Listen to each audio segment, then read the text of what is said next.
Okay. Orientation class सबने देखी, जो लोग नहीं कल क्लास में थे या आज ऑनलाइन में पिछले कल लाइव नहीं थे। तो पिछले कल की क्लास में हमने क्या डिस्कस किया? पहले तो ये कि इंपॉर्टेंस ऑफ सोशियोलॉजी है क्या। दूसरा हमने ये देखा कि सोशियोलॉजी सब्जेक्ट की जरूरत क्यों पड़ी और किस तरीके से ये सोशियोलॉजी सब्जेक्ट यूरोप में पहले शुरू हुआ और फिर भारत में कैसे आया। और फिर हमने पूरा सिलेबस देखा और सिलेबस को एक जनरल अंडरस्टैंडिंग से समझ लिया कि उस सिलेबस में क्या क्या लिखा है, ताकि फिर पहले सिलेबस याद भी हो जाए, फिर सिलेबस का फियर भी खत्म हो जाए कि एटलीस्ट पिछले का सिलेबस पढ़ के आपको ये तो समझ आ गई कि डुएबल है। उसमें ऐसी कोई क्रांतिकारी बात नहीं है कि कुछ हमको बड़ी प्रैक्टिस करनी पड़ेगी या फिर बहुत सारी किताबें पढ़नी पड़ेगी, या कोई ऐसी डिस्कशन नहीं है जो क्लासरूम में या लाइवली एग्जाम्पल से, जो हमारी लाइफ का एग्जाम्पल है, उससे डिस्कस नहीं की जा सकती। आज हम पेपर वन शुरू करेंगे। पेपर वन के यूनिट वन या चैप्टर वन जो हम कह रहे हैं, जिसके नोट्स मैंने आपको पीडीएफ फाइल में शेयर कर रखे हैं, और जैसे फिर आपकी रजिस्ट्रेशन हो जाएगी फिर आपको स्पाइरल नोट्स भी मिल जाएंगे।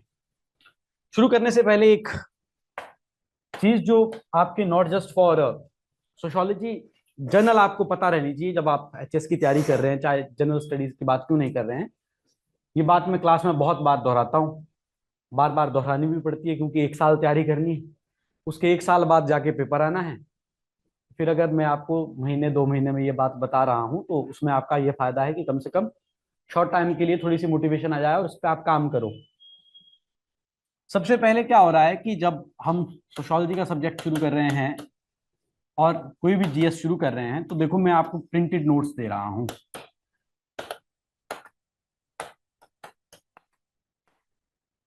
जब आप जीएस का सब्जेक्ट पढ़ते हैं तो एक स्टैंडर्ड बुक आती है कि पॉलिटी पढ़ेंगे कि तो लक्ष्मीकांत पढ़ेंगे, उसकी क्लास में हम क्या करवाते हैं, आपको नोट्स लिखवाते हैं।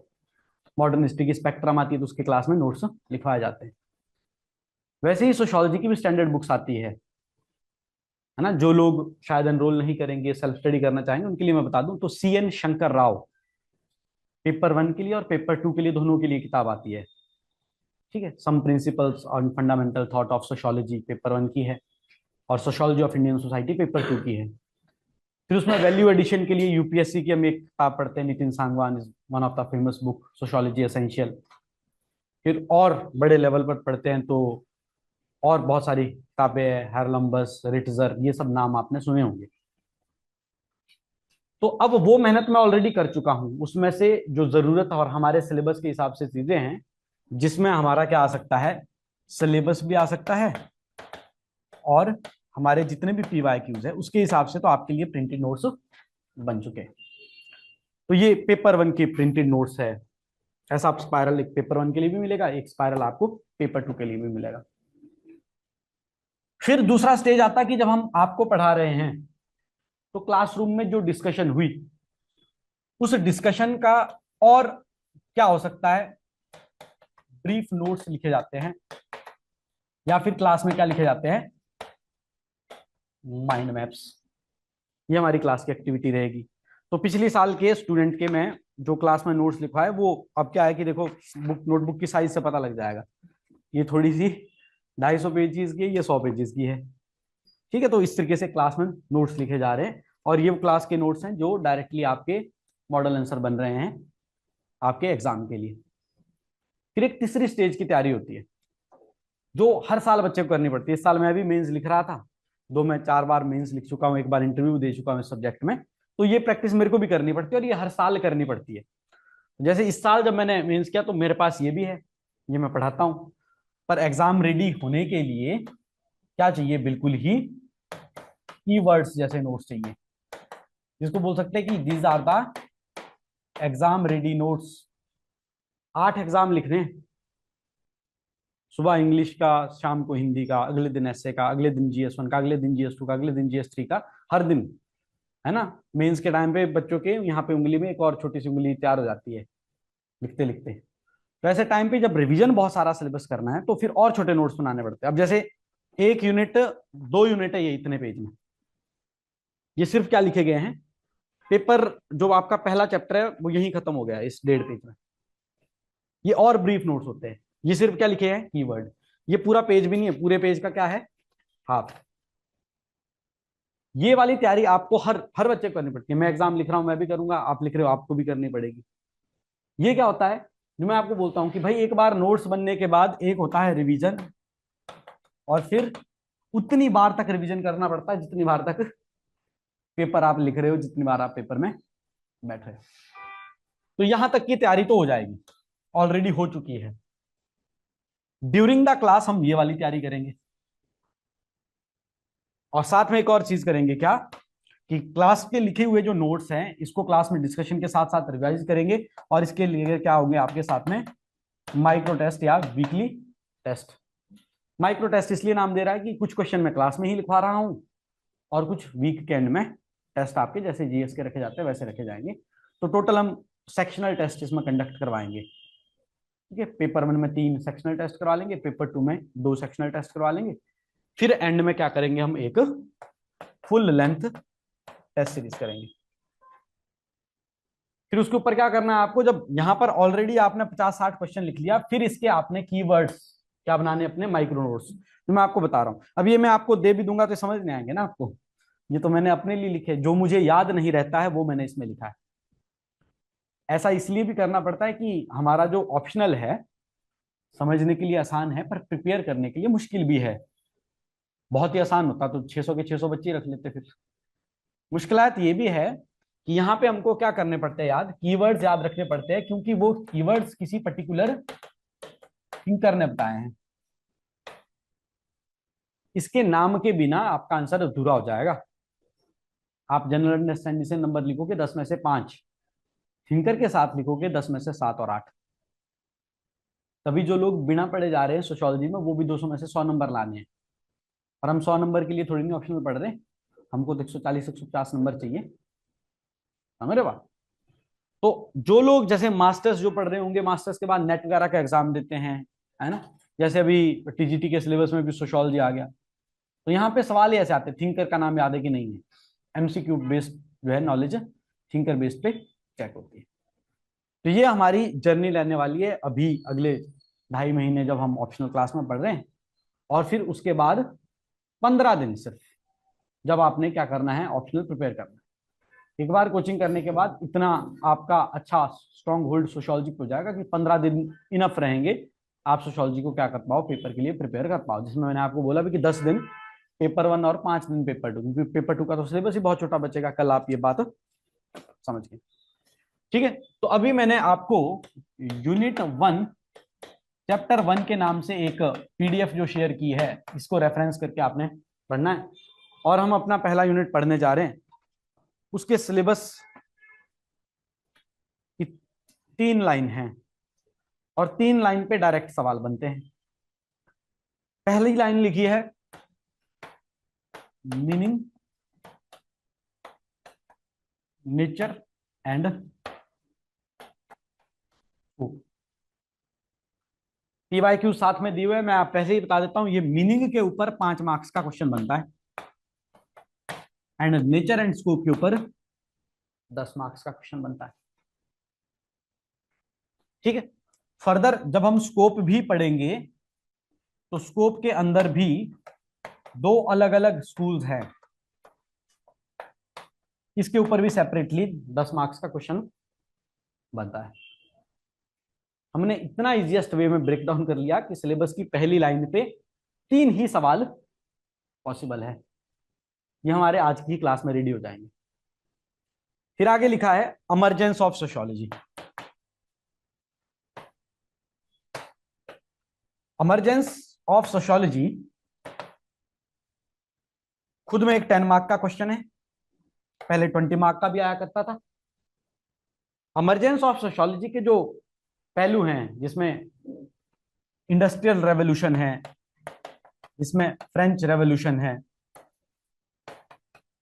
या जिसमें एक एनलाइटनमेंट पीरियड हम बोलते हैं, साइंटिफिक रेवोल्यूशन, इन इंडिविजुअल एक एक हेडिंग को पढ़ के भी 10 नंबर का सवाल बन सकता है। ठीक है, और फिर इमरजेंस के लिए फाउंडिंग फादर्स,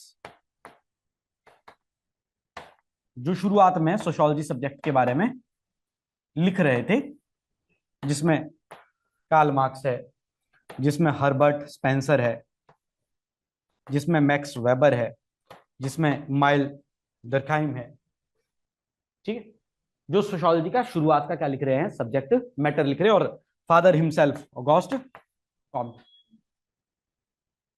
ठीक है, ये वाला एरिया फिलहाल हमारे सिलेबस में है नहीं, इसके ऊपर ज्यादा सवाल नहीं भी आया, बट फिर भी हम अपना वैल्यू एडिशन डालने के लिए इनको पढ़ेंगे तसल्ली से, ताकि ये तो सब लिख रहे हैं, हम थोड़ा सा एडिशनल लिख के और अच्छे से अपने आप को एक्सप्रेस कर पाए। तो सवाल अभी इस पे बना है। एक बार इन्होंने ऐसे भी पूछ लिया था कि इंडस्ट्रियल रेवोल्यूशन और फ्रेंच रेवोल्यूशन ने कैसे काम किया, हो सकता है इन सब पे इंडिविजुअल इंडिविजुअल भी क्या बन जाए, सवाल बन जाए। ठीक है बात। और तीसरी लाइन लिखी है, it's relationship with other social sciences, it's relationship with other social sciences. जब ये मैंने बात की थी, जब ये सब्जेक्ट मैटर बन रहा था तो बाकी सब्जेक्ट के साथ इसका कॉमन सब्जेक्ट मैटर बन रहा था, उसके ऊपर क्या हुआ, ये विवाद छिड़ गया कि उन सब्जेक्ट मैटर को सोशियोलॉजी में लेके आए कि नहीं लेके आए, उसी के ऊपर ये टू स्कूल्स बने थे। और इसमें एक सवाल आ भी गया है कि एंथ्रोपोलॉजी के साथ सब्जेक्ट मैटर कैसे लाया करता है। फिर ऐसा भी पूछा जा सकता है कि पॉलिटिकल साइंस के साथ कैसे लाया करता है, ऐसा भी पूछा जा सकता है कि हिस्ट्री के साथ कैसे लाया करता है, ऐसा भी पूछा जा सकता है कि इकोनॉमिक्स के साथ कैसे लाया करता है। जैसे मैंने आपको एग्जांपल दिया था कि कार्ल मार्क्स इकोनॉमिक वाले भी पढ़ रहे हैं, हम भी पढ़ रहे हैं, कार्ल मार्क्स पॉलिटिकल साइंस वाले भी पढ़ रहे हैं, हम भी पढ़ रहे हैं, तो ये क्या हो गया इसका रिलेशनशिप। तो ऐसे में 5 कर सोशल साइंसेज हम पढ़ेंगे और इसके ऊपर 5 मार्क्स का ही क्वेश्चन बनता है। ये टोटल यूनिट 1 का सिलेबस है, और ये हमारे हमारे अगले 4 दिन का सिलेबस है जो हमने 4 दिनों में पढ़ना है। तो 4 दिनों में हमने देख लेना कि 1 2 3 4 5, और 5 मार्क्स के 5 6 क्वेश्चन याद रख लो, लगभग 10 क्वेश्चन तैयार कर लिए। यही 10 में से हर साल तय है कि 2 सवाल आने। इस साल का पेपर भी देखोगे तो 2 सवाल यहीं से पढ़े, पिछले साल का देखोगे तो 2 सवाल यहीं से पढ़े, उसके पिछले साल का देखोगे तब 20 मार्क्स के क्वेश्चन आते थे, तो एक हर साल यहाँ से क्वेश्चन आता ही आता था। ये सारे की सारी अप्रोच हमारी रहने वाली है कि कौन सा नंबर 5 क्वेश्चन में आता है, कौन सा 10 नंबर में आता है। कॉन्सेप्ट तो हमने समझना ही है, पर मेरी कोशिश ये रहेगी कि कॉन्सेप्ट से आगे तक सोचो। ऑप्शनल सब्जेक्ट लेके ये सोचना है कि नंबर अच्छे आने हैं कि नहीं आने हैं। क्लियर बात। जीएस में ऐसा मुश्किल हो जाता है ना, जीएस का सिलेबस ही बहुत बड़ा है, बट उसमें भी हम कोशिश करते हैं, जैसे ऑसम नोट्स हमारे बने हुए हैं, आंसर राइटिंग क्लास हम करवाते हैं, उसमें भी हम एक कोशिश करवाते हैं कि भाई जीएस में आप 350 400 क्वेश्चन प्रिपेयर करके जाओ अच्छा, और फिर उसी में से अगर 20 30 सवाल पेपर में आ गए, हर पेपर में 20 20 सवाल आने हैं, तो अगर 10 10 भी पड़ गए तो आपके ऑलरेडी एवरेज से अच्छे नंबर तय हो चुके हैं। यही स्ट्रेटेजी हमारी किसमें चलने वाली है, पूरे के पूरे ऑप्शनल में चलने वाली है। इसी चीज के लिए मैंने सिलेबस के साथ पहले ही प्रीवियस ईयर क्वेश्चन जितने भी है वो लाइन कर दिए, ताकि आपको पता लगे जो चीज पढ़ रहे हैं क्यों पढ़ रहे हैं। मास्टर्स करनी होती, पीएचडी करनी होती, तो इसको चाहे मैं अगले 10 दिन तक पढ़ा लेता, समझ रहे हो बात, 10 थिंकर और पढ़ा लेता, मुझे क्या दिक्कत है।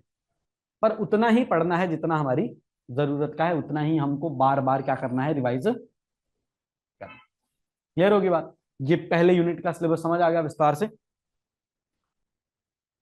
अब आ जाइए पहले टॉपिक पे, that is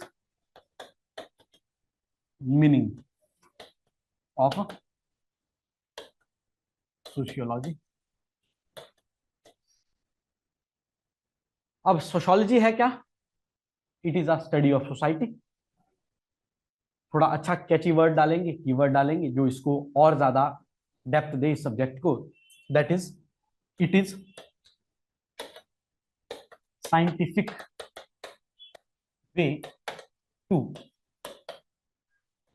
study the society. अब दो चीजें हो सकती है कि साइंटिफिक वे क्या होता है और सोसाइटी क्या होती है? तो साइंटिफिक वे तो होता है कि जहां पर जो चीजें लिटरेचर लिखा जा रहा है वो वेल आर्गुमेंटेड हो, वो प्रॉपर एक डाटा कलेक्शन से रिसर्च्ड होके एक थीसिस हाइपोथेसिस टेस्टिंग के बाद एक क्या हो, वैलिड नॉलेज देता हो, दैट इज साइंटिफिक वे। जैसे एक रिसर्च पेपर पब्लिश होता है, हर आदमी कुछ कहानी लिख लेगा तो उसको रिसर्च पेपर थोड़ी नहीं बोलेंगे, लिख भी लेगा तो एक अच्छे जर्नल से पब्लिश थोड़ी नहीं होगा। और दूसरा सोसाइटी क्या है? तो सोसाइटी हमने पिछले कल बोला था कि सबसे बेसिक और सबसे यूनिट लेवल पर कौन बैठा हुआ है? Individual.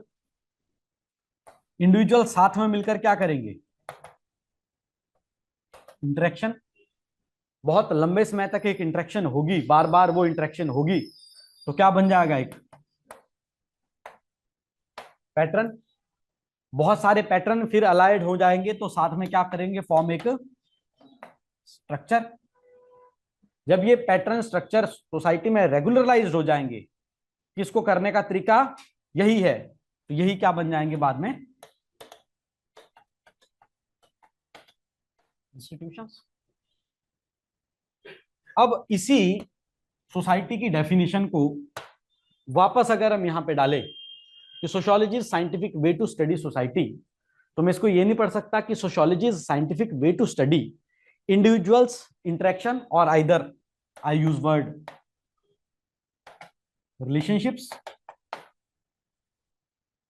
Sociology is scientific way to study individuals interactions or relationship, pattern of relationships and institution.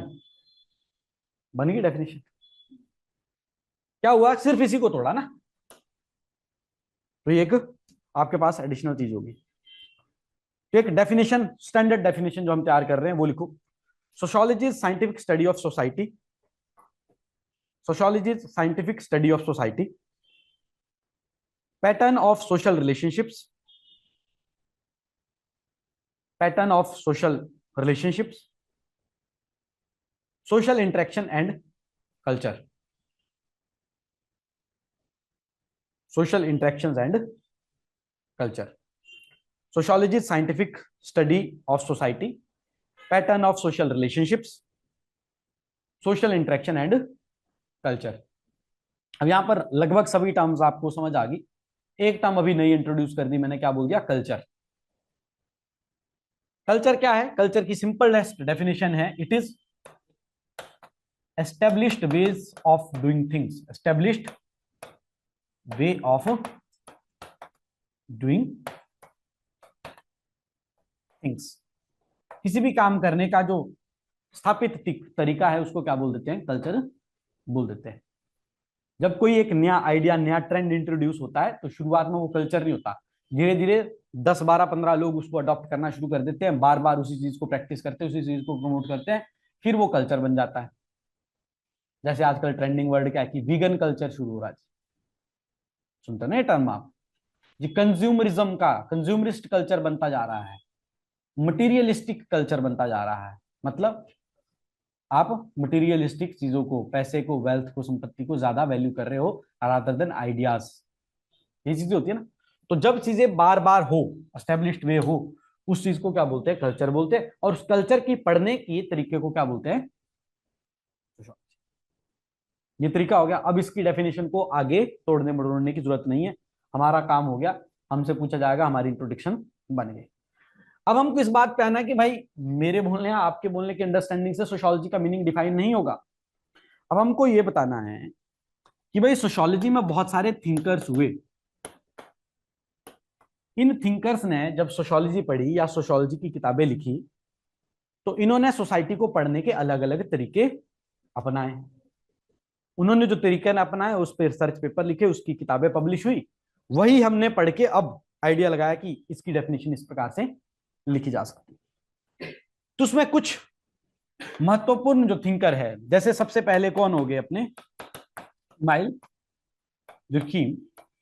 ये वो आदमी था जिसने सबसे पहले यूनिवर्सिटी में सोशियोलॉजी को सब्जेक्ट पढ़ने के लिए अपने वहां की मैनेजमेंट को मनवाया और बोला कि ये सब्जेक्ट शुरू करो।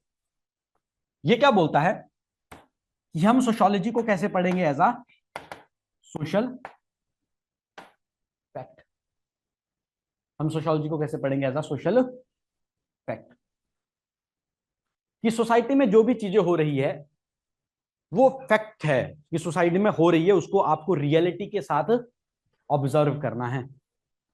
आप उसको ये नहीं मान सकते कि 10 लोगों के दिमाग में 10 तरह के ख्याल होंगे, तो हम 10 तरह के ख्याल को फैक्ट के रूप में पढ़ सकते हैं, ऐसा इसका मानना है। ये वो बोलता है कि सोसाइटी एक रियलिटी है, इस सोसाइटी को पढ़ा जा सकता है, इस सोसाइटी को डॉक्यूमेंट किया जा सकता है। इवन एक व्यक्ति के दिमाग में अगर 10 ख्याल आते हैं तो 10 के 10 ख्यालों का कारण भी ढूंढा जा सकता है कि वो क्यों आए। समझ रहे बात? मैंने एग्जाम्पल भी आपको दिया था कि जब इसने सुसाइड को पढ़ा तो उसने बोला कि सुसाइड किसी इंडिविजुअल की प्रॉब्लम नहीं है, सोसाइटी की प्रॉब्लम है। तो हमको देखना पड़ेगा कि सोसाइटी में ऐसी क्या कमियां हैं कि कोई व्यक्ति सुसाइड कर रहा है, या कम से कम पैटर्न को समझा जा सकता है कि कौन आदमी सुसाइड करता है और कौन आदमी सुसाइड नहीं करता है, किस व्यक्ति के चांसेस ज्यादा है सुसाइड करने के, किस व्यक्ति के चांसेस ज्यादा नहीं है ना। एग्जाम्पल के लिए जैसे इसने स्टडी किया कि मैरिड आदमी ज्यादा सुसाइड करता है या अनमैरिड आदमी, कौन सुसाइड करने के लिए किसका ज्यादा हो सकता है सुसाइड? अनमैरिड का। मैरिड आदमी की जिम्मेवारी है ना घर पे, तो इसने ड्रॉ किया कि नहीं ऐसा नहीं होता, तो इसने कारण भी ढूंढे कि क्यों नहीं ऐसा हो सकता। ठीक है बात। तो ऐसी हम चर्चाएं पढ़ेंगे, सुसाइड हमारे सिलेबस का लास्ट में बिल्कुल जाके टॉपिक है, पेपर 2 में जाके टॉपिक है। फिर एक और थिंकर है मैक्स वेबर। ये बोलते हैं, ये इनका अलग स्कूल ऑफ थॉट है, इंटरप्रेटिव डिसिप्लिन। इंटरप्रेटिव डिसिप्लिन मतलब मैं आप जो बात कर रहे हैं उस बात का मीनिंग ड्रॉ किया जा सकता है। मैंने आपको कोई इशारा किया पर वो आपको इशारा समझ ही नहीं आया, तो क्या मेरी आपकी कम्युनिकेशन हुई? नहीं हुई। मान लो मैंने एक इशारा आपको किया, वही इशारा लेट्स सपोज उन पर्सन लास्ट में जो बैठे उनको किया, हो सकता है आपने उसका मीनिंग कुछ और ड्रॉ किया, उन्होंने उसका मीनिंग कुछ और ड्रॉ किया। तो एक्शन तो मेरा एक ही है पर उसके मीनिंग अलग अलग हो सकते हैं। तो मीनिंग मैंने डिसाइड किया क्या? मीनिंग वो आदमी ने डिसाइड किया? नहीं, उसने भी नहीं किया। वो करने को तो वो भी डिसाइड कर दें, पर मेरे एक्शन के ही अलग अलग मीनिंग हो गए। इसका मतलब एक्शन इंडिविजुअल का नहीं होता है, एक्शन को कौन डिटरमाइन करता है? सोसाइटी। इसलिए ये बोल रहा है कि सोसाइटी को कैसे पढ़ो एज अ सोशल एक्शन। इसकी लिमिटेशन भी है कि अगर वो कम्युनिकेशन हुई ही नहीं, सामने वाले ने रिस्पॉन्ड ही नहीं किया, तो मैं बोलूंगा कि वो सोशल एक्शन हुआ ही नहीं। जंगल में मोर नाचा किसने देखा? तो वो सोशल एक्शन नहीं है। क्लियर बात? तो अब ये बोलता है कि हर काम को कैसे पढ़ा जा सकता है, सोशल एक्शन के रूप में पढ़ा जा सकता है, क्योंकि सोसाइटी बताती है कि उस एक्शन का मतलब क्या है। क्लियर बात? Then MacIver and Page, MacIver and Page, ये सोशियोलॉजी के एनसाइक्लोपीडिया लिखने वाले लोग हैं।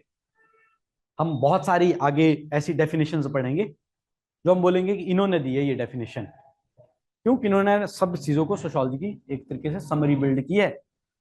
ये बोलते हैं कि सोशियोलॉजी पढ़ने का जो तरीका है, सोशियोलॉजी के हम we study social relationships, we study social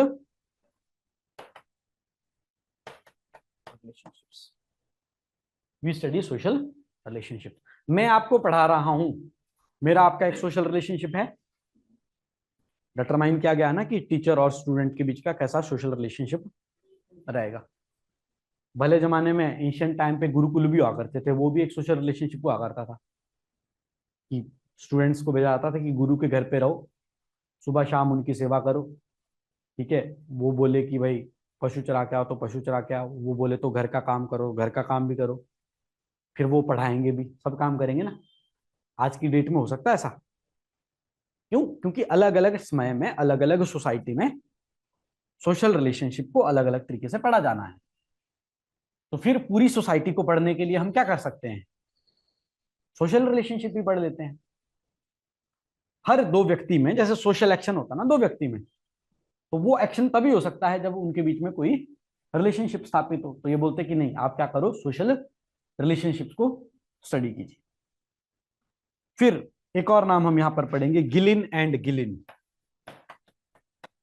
Gillin and Gillin. अब आप बोलेंगे सर आपने सब आदमी के आगे एक कीवर्ड लिख लिया। ये कीवर्ड नहीं है, इन लोगों ने इसके ऊपर किताब लिखी हुई है ये प्रूव करवाने के लिए। अब हम इसको क्रक्स की तरह पढ़ रहे हैं कि इन्होंने ये डेफिनेशन दी। इन्होंने ये डेफिनेशन देने के लिए पूरी रिसर्च थीसिस तैयार की। ठीक है बात। मैक्स वेबर का सोशल एक्शन पढ़ेंगे तो 2 घंटा यही पढ़ने में निकल जाएगा। ठीक है, फिर इसके आइडियल टाइप पढ़ेंगे, फिर इसके कॉजेज पढ़ेंगे, पावर अथॉरिटी पढ़ेंगे।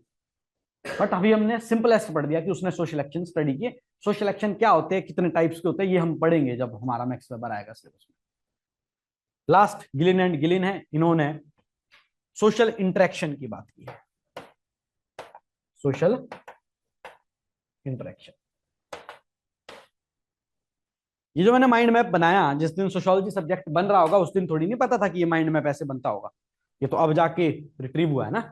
तो ये फाउंडिंग फादर्स ने, जो शुरुआती थिंकर्स थे, इन सब ने इस तरीके से सोशियोलॉजी को पढ़ने का प्रयास किया। और लोगों ने भी और चीजें बोली होगी। ठीक है, फॉर दैट मैटर जब हम यहाँ पे लिखेंगे तो एक लाइन यहाँ पर ये भी ऐड कर सकते हैं कि अगोस्ट कॉम्ट जो क्या है, ये भी एक ऐड कर लो।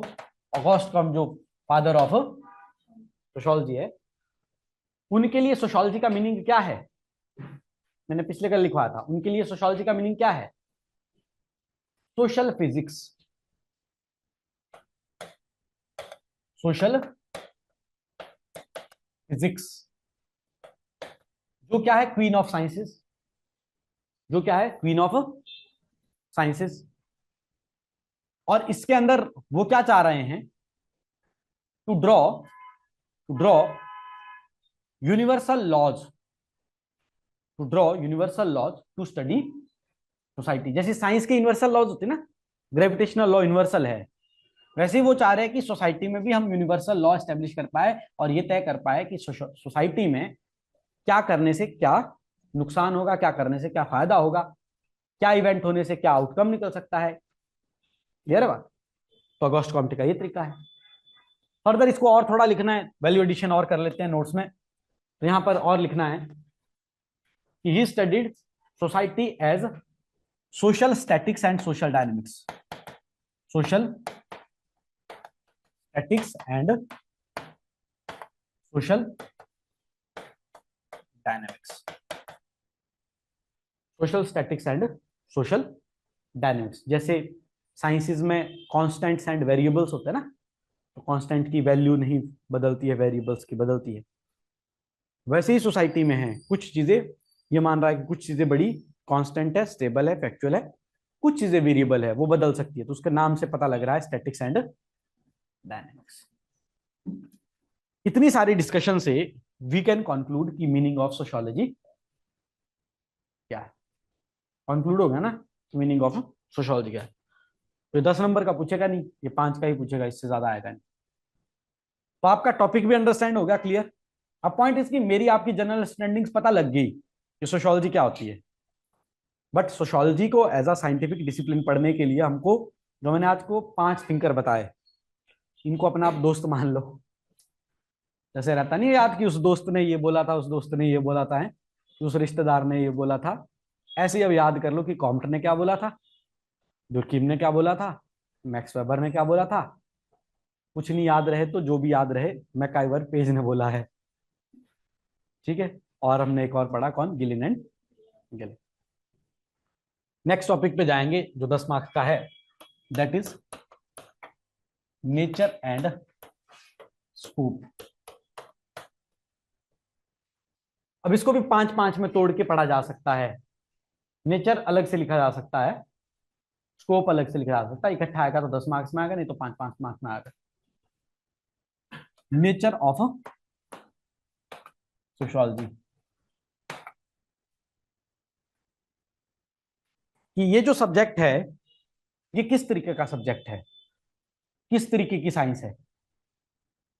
To differentiate we can take example of what is the difference between science and engineering. दोनों चीजें लगभग लगभग सेम है ना, पर फर्क क्या है दोनों में? साइंस थ्योरेटिकल है, इंजीनियरिंग कैसी है? एप्लीकेशन। इंजीनियरिंग में थ्योरी नहीं पढ़ोगे ना आप, उसमें क्या पढ़ोगे? एप्लीकेशन। आपने पढ़ा कि काइनेटिक एनर्जी से मैकेनिकल एनर्जी बन सकती है, ये क्या है? थ्योरेटिकल। फिर आपने एक ऐसी मशीन बनाई कि क्या करेंगे, पानी गिराएंगे और एक टरबाइन घुमाएंगे और फिर उस टरबाइन से इलेक्ट्रिसिटी पैदा कर देंगे। इसके पीछे थ्योरी तो ये है कि एनर्जी है, एनर्जी एक शेप से दूसरी शेप में जा सकती है, काइनेटिक एनर्जी मैकेनिकल एनर्जी में गई, मैकेनिकल एनर्जी इलेक्ट्रिक एनर्जी में गई। That is theoretical perspective. उसमें कितना करंट लॉस हुआ, कितना हीट लॉस हुआ, ये सब चीजें कौन प्रैक्टिस करेगा? थ्योरेटिकल वाला। जब उसने थ्योरी बना ली, इसको अप्लाई कौन करेगा? इंजीनियर। जो टूल्स बनाएगा, तो वो क्या होगी? Applied science. तो जब हम ऐसे सोशियोलॉजी पढ़ेंगे तो हमको ये तय करना है कि सोशियोलॉजी किस तरह की साइंस है। अच्छा, ये भी पूछना पड़ेगा कि सोशियोलॉजी साइंस है कि नहीं है, कि सोशल साइंस है। फिर हमको ये पढ़ना पड़ेगा कि सोसाइटी में जैसे बहुत सारी ऐसी चीजें हैं जो बड़ी सब्जेक्टिव है। जैसे कल मैंने आपको एक विलेज का एग्जांपल दिया था, मैक्सिको विलेज में स्टडी हुई। एक थिंकर बोले कि बड़े खुश रह रहे जी सब लोग, दूसरा थिंकर बोले ना नहीं, यहाँ तो कॉन्फ्लिक्ट चल रहा है। तो सब्जेक्टिव आ गई ना चीजें। तो क्या हम सोशोलॉजी के अंदर ऐसी चीजें ड्रॉ कर सकते हैं जो यूनिवर्सल हो, जो भारत चीज में भी लागू होती हो और दूसरे देश में भी लागू होती हो और तीसरे देश में भी कहीं लागू होती हो? भारत के अंदर देख लो कि जो चीज हिमाचल प्रदेश में लागू होती हो, क्या वो उत्तराखंड में लागू होती है, क्या वो हरियाणा में लागू होती है? तो क्या फिर सोशियोलॉजी यूनिवर्सल लॉज बनाने की कैपेबल है कि नहीं है? क्या सोशियोलॉजी में कोई कंक्रीट एविडेंस या कोई कंक्रीट नॉलेज आउटकम प्रोसेसेस बन सकते कि नहीं बन सकते? तो ऐसे सब्जेक्ट को डिफाइन करने के लिए हजारों बातें की गई है। हमको वो देखनी है जो सिंपलेस्ट हो, जो हमारे आंसर को एड्रेस करती हो। तो नेचर से तो हमको ये पता करना है कि हम, नेचर का मतलब क्या हुआ कि वी इन्वेस्टिगेट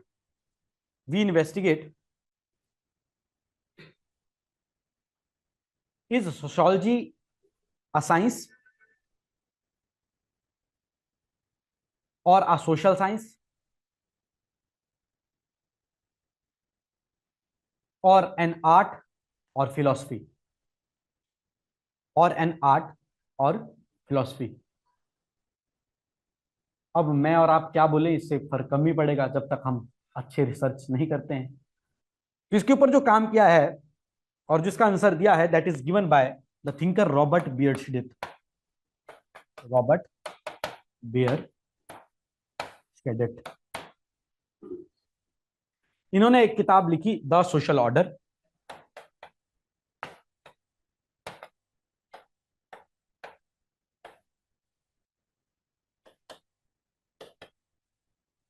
अब ये बात समझ आ गई होगी आपको कि बोलते हैं ना कि सोशियोलॉजी में थिंकर रटने पड़ते हैं। इसलिए रटने पड़ते हैं कि सारे आंसर हम दे नहीं सकते, तो जिन्होंने दिए हैं उनका आंसर कॉपी पेस्ट करते हैं हम। तो रॉबर्ट बियर्डस्टिथ ने 8 फीचर्स लिखी है regarding your nature of sociology. 8 characteristics या 8, और इन्हीं की बात को बता देना है, हम छूट गए। ठीक है, कि इन्होंने ये 8 फीचर्स बताई थी और ऐसा क्या है सोशियोलॉजी का नेचर है। पहली बात इन्होंने सबसे पहले कही सोशियोलॉजी के समर्थन में कि sociology is an independent science. Independent science. इस बात में ये क्लैरिफाई कर दिया इन्होंने कि सोशियोलॉजी अलग से पढ़ने की जरूरत है। सोसाइटी के डिसिप्लिन के लिए एक ऐसा माध्यम है जिसको ना पॉलिटिकल साइंस में पढ़ा जा सकता है, जिसको ना फिलोसफी में पढ़ा जा सकता है, जिसको ना हिस्ट्री में पढ़ा जा सकता है, ना साइकोलॉजी में पढ़ा जा सकता। अलग से एक डिसिप्लिन की जरूरत है, और सोशियोलॉजी एक अलग ऐसा डिसिप्लिन है भी। तो इंडिपेंडेंट होने का मतलब it has its own area, own area of study. अब जैसे मान लीजिए रिलीजन ही पढ़ना है, तो रिलीजन को फिलॉसफी में भी पढ़ा जा सकता है। सोशियोलॉजी बोलेगा कि रिलीजन को सोसाइटी में पढ़ना जरूरी है। आप अच्छे कर्म करो, भगवान मिलेंगे। भगवान मिलेंगे कि नहीं मिलेंगे ये सोसाइटी का सवाल हो सकता है, पर उससे बेहतरीन सवाल सोसाइटी के लिए ये है कि धर्म का फायदा है कि नहीं है। क्या रिलीजन से सोशल कंट्रोल हो रहा है कि नहीं हो रहा है? क्या रिलीजन के नाम पे आपका मैरिज इंस्टीट्यूशन कंट्रोल हो रहा है कि नहीं हो रहा है? क्या रिलीजन के नाम पे आपका फैमिली इंस्टीट्यूशन कंट्रोल हो रहा है कि नहीं हो रहा है? क्या रिलीजन के नाम पे आपका पहनावा कंट्रोल हो रहा है कि नहीं हो रहा है? हो रहा है ना। तो सोसाइटी में इंटरेक्शन जब पढ़नी है, तो हम बोलेंगे ना सोसाइटी की बहुत सारी ऐसी इंटरेक्शन है जो रिलीजन कंट्रोल करता है। अब वो बातें फिलॉसफी पे नहीं पढ़ी जा सकती, तो इसलिए हमको एक इंडिपेंडेंस साइंस चाहिए जिसके अंदर हम सोसाइटी की ये सब बातें पढ़े और with in the domain of किसके पढ़े, रिलीजन के पढ़े। तो रिलीजन को फिलॉसफी में भी पढ़ा जा सकता है, but at the same time उसके बहुत सारे ऐसे पहलू है जो कहाँ पे पढ़ने हैं हमको, सोशियोलॉजी के अंदर पढ़ने हैं, है ना। रिलीजन को सबसे इंपॉर्टेंटली हम यहाँ पढ़ेंगे for social control, for social control. तो एग्जाम्पल लिख लो, for example religion would be studied for social control, for social control in sociology. ठीक है बात।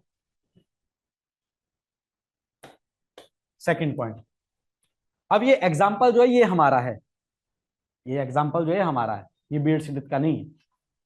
बीएड सिद्धित ने ये फीचर दी थी, हम इसमें एग्जाम्पल कोट कर रहे हैं। दूसरा, sociology is a social science not a physical science. Sociology क्या है, एक social science not a physical science. Physical sciences की कैटेगरी में कौन आएगा? Physics, chemistry, biology. क्लियर बात। हमारी कैसी है, सोशल साइंस, क्योंकि यहां पर सोशल इंटरेक्शन होनी जरूरी है। इंडिविजुअल है, इंडिविजुअल का एक्शन होना जरूरी है, उस एक्शन का मीनिंग होना जरूरी है। मीनिंग होगा तभी वो सोशल है। अभी अभी बताया मैंने मैक्स वेबर वाली बात में कि एक्शन का मीनिंग था तभी वो क्या है, सोशल है। क्लियर बात। बोलते ना कि कमरे में एक आदमी आइसोलेटेड रहा, घर वाले कंप्लेन करते कि हमारा बच्चा तो बिल्कुल भी सोशल नहीं है जी, दैट मीन्स वो किसी से इंटरेक्ट ही नहीं कर पा रहा। तो उस व्यक्ति को अगर पढ़ना है तो हम ये भी पढ़ लेंगे कि वो आइसोलेटेड क्यों है, कारण एक्शन क्यों नहीं कर पा रहा है। क्लियर बात। तो यहां पर हम क्या पढ़ रहे हैं, सोशल साइंस। तो आगे इसमें क्या लिखना है हमने, क्या थोड़ा सा एक्सप्लेन कर सकते हैं इसको। इसमें हमने लिखना है this subject focus upon various aspects of human life. This subject focus upon various aspects of human life while physical sciences deal with natural phenomena, while physical sciences deal with natural phenomena। ठीक है बात। Then तीसरा point, sociology is categorical and not a normative discipline. Sociology is a categorical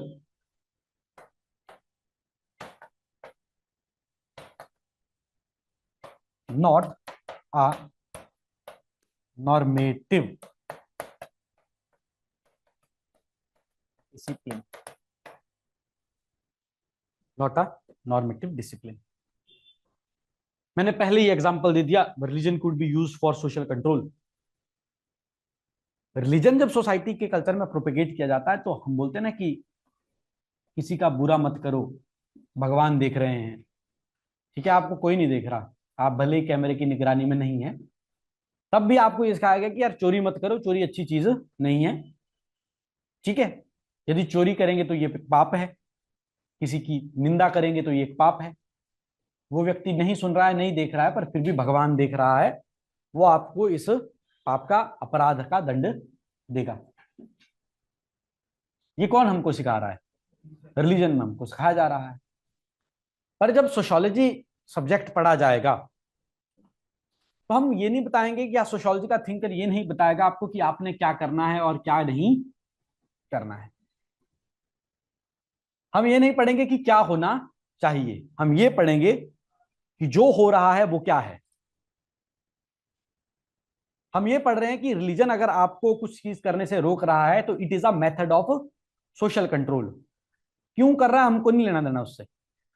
या हम ये नहीं बोलेंगे कि ये रिलीजन गलत बोल रहा है कि सही बोल रहा है, क्योंकि अगर हम बन जाएंगे रिलीजन सही बोल रहा है कि गलत बोल रहा है तो हम खुद क्या बन गए? फिलोसफर बन गए, हम खुद ओपिनियन देने वाले बन गए। ठीक है बात। तो there should be difference between जो आदमी खुद फिलोसफर बन गया है और जो आदमी क्या है, सोशियोलॉजिस्ट। तो जो सोशियोलॉजिस्ट के लेंस से सोशियोलॉजी और सोसाइटी को पढ़ेगा उसको क्या होना है, कैटेगोरिकल। उसको चीजें पढ़नी है, उसको फिनोमिना समझना है, उसको ये नहीं बताना कि फिनोमिना कैसा होना चाहिए। समझ रहे हो बात? उसको ओशो नहीं बनना। ओशो के विचार तो नहीं सुनते आप में से कोई? ठीक है, अभी अच्छी बात है, पहले दूसरे अटेम्प्ट की तैयारी में नहीं सुनने पड़ते। जब चौथा पांचवा अटेम्प्ट हो जाए और पेपर निकालना थोड़ा मुश्किल हो जाए तब जरूरत पड़ जाती है ओशो के विचार सुनने की, है, या प्रेमानंद जी महाराज के विचार सुनने की। पर प्रेमानंद जी महाराज सोशियोलॉजिस्ट नहीं है ना, फिलोसफर हो गए हैं। ठीक है, उन्होंने एक अवधारणा तय कर ली और वो बता रहे हैं कि वो अवधारणा अच्छी है, बहुत सारे लोगों को अच्छी लग भी रही है, वो फॉलो कर रहे हैं।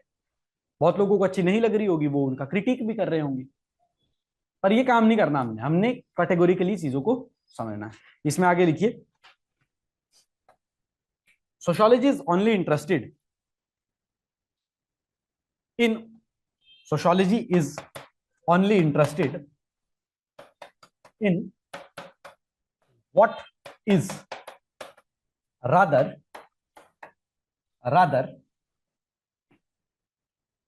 what should be, rather what should be। Sociologist ये नहीं बोल रहा कि क्या करना है, वो देखेगा इसने ऐसा क्यों किया, बस। समझ रहे हो बात? अब यहां पर एक और इंपॉर्टेंट फीचर सोशियोलॉजी के साथ में लिखनी पड़ेगी, it is value free. It is value free. It is value. Clear बात? आप बहुत ज्यादा डेडिकेटेड रिलीजियस पर्सन है तो आप रिलीजन को वैल्यू फ्री होके नहीं पढ़ पाएंगे। बट यदि आप सोशियोलॉजिस्ट बनना चाहते हैं तो सोसाइटी को वैल्यू फ्री होके पढ़ना पड़ेगा। क्लियर बात? देन नेक्स्ट फीचर लिखिए, fourth feature, sociology is pure science. Sociology is pure science, not an applied science, not an applied science, not an applied science। ये बातें कौन बोल रहा है सारी? रॉबर्ट ब्रियर्स। और ऐसी बातें नहीं बोल रहा कि जो हमको समझ नहीं आ रही, हमको इजीली समझ आ रही है। बल्कि एक और ध्यान रखना है कि जो हमने ये बातें कही, इन सभी बातों का हम काउंटर भी दे सकते हैं। इन सभी बातों का हम काउंटर भी दे सकते हैं। हम बोलेंगे रॉबर्ट ब्रियर्स सही थोड़ी नहीं बोल रहा, इसका क्रिटिक भी तो हो सकता है। मान लो यही बात है कि sociology is pure science not an applied science.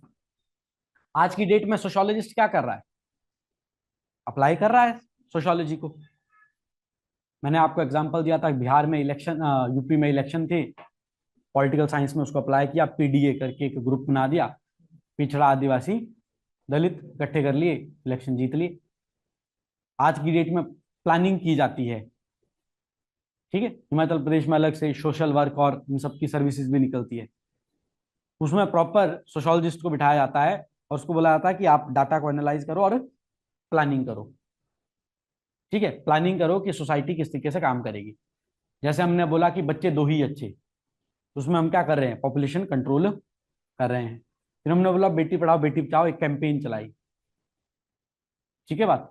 तो ये सब क्या हो रही है, प्लानिंग हो रही है। प्लानिंग कौन कर रहा है, एक सोशोलॉजिस्ट कर रहा है। तो यहां पर एप्लीकेशन निकल आई ना सोशोलॉजी की भी।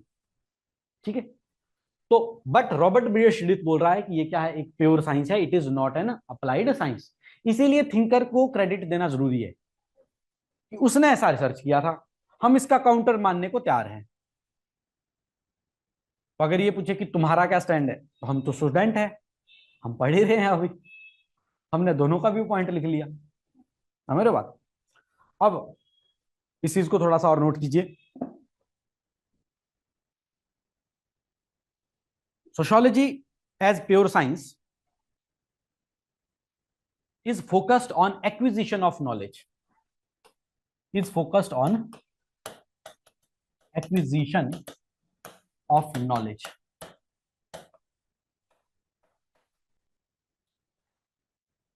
Rather sociology as a pure science is focused on acquisition of knowledge, rather developing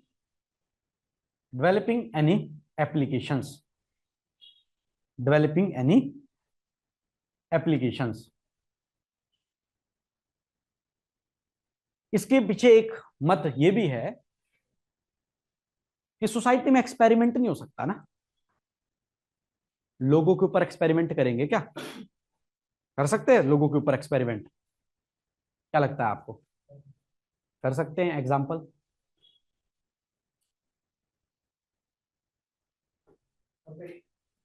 सर्वे पर एक्सपेरिमेंट नहीं है वो। एक बेहतरीन एग्जांपल आपको देता हूं, हाइपोथेसिस बन सकती है, अच्छा है, बेहतरीन एग्जांपल आपको देता हूं, that is from social psychology. Big boss का घर देखा, एक्सपेरिमेंट हो रहा है वो, कि एक कंट्रोल्ड एनवायरनमेंट के अंदर आदमी किस तरीके से बिहेव करता है। जो आदमी ओरिजिनल लाइफ में है, क्या वो कैमरे की लाइफ में भी वैसा ही है। तो अभी तक हमको एंटरटेन किया जा रहा था कैमरे की लाइफ से, अब हम उनकी ओरिजिनल लाइफ को कंट्रोल करके उसका मजा ले रहे हैं। सर्कस में पहले शेर को लड़वाते थे ना, लोग उसका मजा ले रहे थे। अब हम इतने डेवलप्ड हो चुके हैं कि हम लोगों को लड़वा रहे हैं और उसका मजा ले रहे हैं। और उसके ऊपर जो रिसर्चर बैठा होगा ना, वो उसके ऊपर काम कर रहा होगा, कोई ना कोई उसके ऊपर लिख रहा होगा चीजें कि कंट्रोल्ड एनवायरनमेंट में लोग किस प्रकार से बिहेव करते हैं। समझ रहे हो बात। तो यहां पे मत किसका है, ये रॉबर्ट बिरसिट का। ये बोल रहा है कि नहीं, प्योर साइंस है, अप्लाइड साइंस नहीं। पांचवा पॉइंट लिखो, sociology is relatively an abstract science. Relatively लिखा है, relatively an abstract science and not a concrete science, and not a concrete science.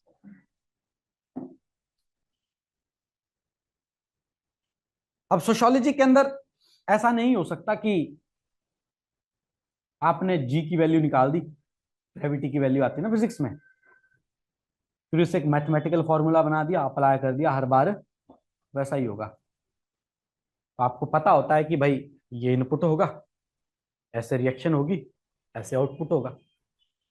Sodium और क्लोराइड इकट्ठा करो, ठीक है, रिएक्शन करवाओ, क्या बन जाएगा, NaCl। ओशन का वाटर लो, हीट करो, NaCl अलग हो जाएगा, H2O अलग हो जाएगा। फिर तुम चाहे बंगाल की खाड़ी का पानी उठा लो, चाहे अरेबियन सागर का पानी उठा लो, यही होना है ना हर बार। ये क्या है, कॉन्क्रीट साइंस। सोशियोलॉजी में ऐसा नहीं है, सोशियोलॉजी इज रिलेटिवली एब्स्ट्रैक्ट। हाँ, हम रिलेटिवली बोल रहे हैं, टोटली हर बार ऐसा नहीं होगा कि हर बार आउटपुट चेंज होगा, बट एक एब्स्ट्रैक्ट सी नॉलेज है। कैसे एब्स्ट्रैक्ट सी नॉलेज है, कि हमको समझ आ रहा है कि फैमिली न्यूक्लियर फैमिली प्रेफर की जा रही है आज के इंडस्ट्रियलाइज्ड वर्ल्ड में। वो एब्स्ट्रैक्ट नॉलेज है, बट वो कॉन्क्रीट नहीं है कि पूरे चंडीगढ़ में न्यूक्लियर फैमिलियां ही होगी। कॉन्क्रीट नहीं है ना। हम बोलेंगे गांव में भी अब न्यूक्लियर फैमिलीज बन रही है, तो किसी गांव में हो सकती है 40 फैमिली में से 20 फैमिली न्यूक्लियर होगी, किसी गांव में हो सकता है 40 की 40 भी न्यूक्लियर हो, किसी गांव में हो सकता है 38 हो। तो वो क्या है, रिलेटिवली अब्स्ट्रैक्ट। पर एक अब्स्ट्रैक्ट तो बनाया जा सकता है, एक व्यू पॉइंट बनाया जा सकता है कि हाँ भाई फैमिलीज क्या हो रही है, न्यूक्लियर हो रही है। बट हमारे पास उसका कोई कॉन्क्रीट एविडेंस नहीं है कि किस दिन और किन कंडीशन में क्या हो जाएगी, न्यूक्लियर हो जाएगी। समझ गए पॉइंट? इसको थोड़ा सा लिखो।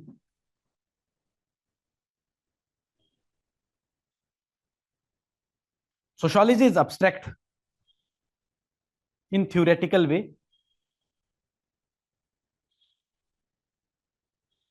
Sociology is abstract in theoretical way, but it not rigid, is not rigid regarding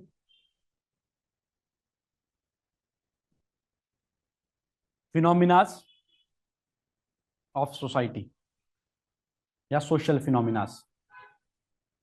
rigid नहीं है उस पर कि ऐसा ही होना है, ठीक है, थ्योरेटिकल है, थीसिस बनाई जा सकती है। नेक्स्ट पॉइंट, छठा point, sociology is generalising science not a particularising science. Sociology is a generalising not particularizing science. Sociology is generalizing but not a particularizing science. अब जैसे इसमें हिस्ट्री है, history is a particular science, particularly कि आप ये identify कर सकते हो कि कौन सा इवेंट किस दिन हुआ, आप उसमें इंटरेस्टेड हो।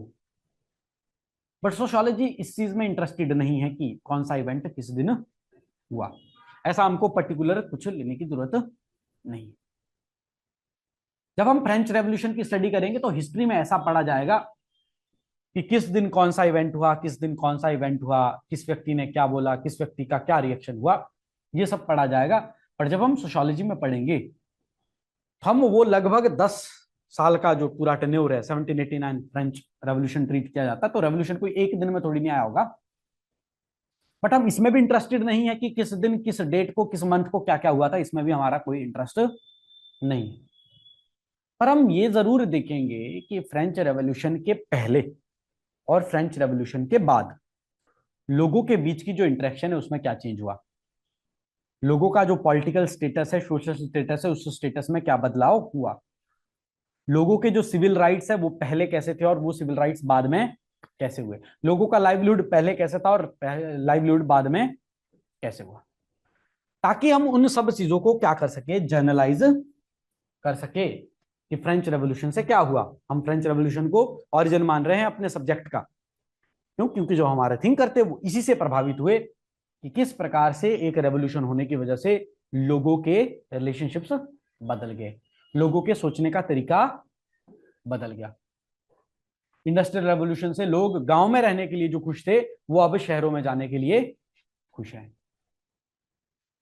क्लियर है बात? जहां पे पहले बहुत ज्यादा संपत्ति के मालिक को अमीर माना जाता था, अब उस संपत्ति के उस आदमी को अमीर माना जाता है जिसके पास क्या है, इंडस्ट्री है, जो क्या है, इंडस्ट्री का मालिक है। ये सब बदलाव हुए, इन सब बदलाव को जनरलाइज पर्सपेक्टिव से पढ़ा गया और उसको क्या बोला हमने, सोशियोलॉजी। ठीक है, इसको थोड़ा सा लिख लो। Sociology is not interested in particular events, sociology is not interested in particular events, rather it studies rather it studies events in general way, events in general way। ठीक है, event, it is not interested in particular events, rather it studies events in general way, events in general वे। अगला point लिखेंगे 7th, sociology is general science sociology is a general science, not a special social science. It is general science, not a special social science. ऐसे में ये व्यक्ति ये बता रहा है कि सोशियोलॉजी सिर्फ कोई एक पर्टिकुलर डोमेन पकड़ के नहीं बैठ सकता कि हम सिर्फ मैरिज ही पढ़ेंगे जी, मैरिज के आगे पीछे कुछ नहीं पढ़ेंगे. इकोनॉमिस्ट होगा तो इकोनॉमी ऑफ मैरिज पढ़ेगा कि मैरिज में कितने खर्चे हो रहे हैं, मैरिज कितनी एक्सपेंसिव हो रही है. पॉलिटिकल वाले पढ़ेंगे कि एक ही शादी हो रही है कि 4 शादी हो रही है, सिविल राइट्स की बात आ जाएगी ना. या फिर ये पढ़ेंगे कि वोटर आईडी एक जगह से दूसरी चेंज होके सबसे ज्यादा पढ़े रहेंगे, सबसे ज्यादा माइग्रेशन किसकी होती है भारत में, महिलाओं की. ऐसे सब अपने अपने स्पेसिफिक डोमेन पढ़ सकते हैं. तो ये बोलता है कि सोशियोलॉजी का ऐसा स्पेसिफिक डोमेन है ही नहीं, ये एक जनरल साइंस है. इसको सारी ह्यूमन एक्टिविटी पढ़नी है. पॉलिटिकल एक्टिविटी है वो भी ह्यूमन एक्टिविटी है, इकोनॉमिक एक्टिविटी है वो भी ह्यूमन एक्टिविटी है, साइकोलॉजिकल एक्टिविटी है वो भी ह्यूमन एक्टिविटी है. तो जितना सब्जेक्ट मैटर हमने स्पेसिफिक डोमेन में तोड़ा हुआ है, ऐसे स्पेसिफिक डोमेन में सोशियोलॉजी का सब्जेक्ट नहीं तोड़ा जा सकता. हम सोशियोलॉजी के सिंपलेस्ट वे में क्या बोलना चाह रहे हैं कि हम सोशियोलॉजी सब्जेक्ट की बाउंड्रीज को लिमिटेड नहीं कर सकते. स्पेशल साइंस तो तभी होगी ना जब बाउंड्रीज लिमिटेड होगी. हम यहां पे बोल रहे हैं कि बाउंड्रीज को लिमिटेड नहीं कर सकते. इसको थोड़ा सा लिख लो. Sociology does not focus on only one aspect of human activity. Sociology does not focus on only one aspect of human activity, like economy and political science. Like economy and political science. Hence, its subject matter cannot be limited in boundaries. Cannot be limited by boundaries. By boundaries. Cannot be limited by boundaries. ठीक है. और 8th and last point इसमें बनाना है. Sociology is both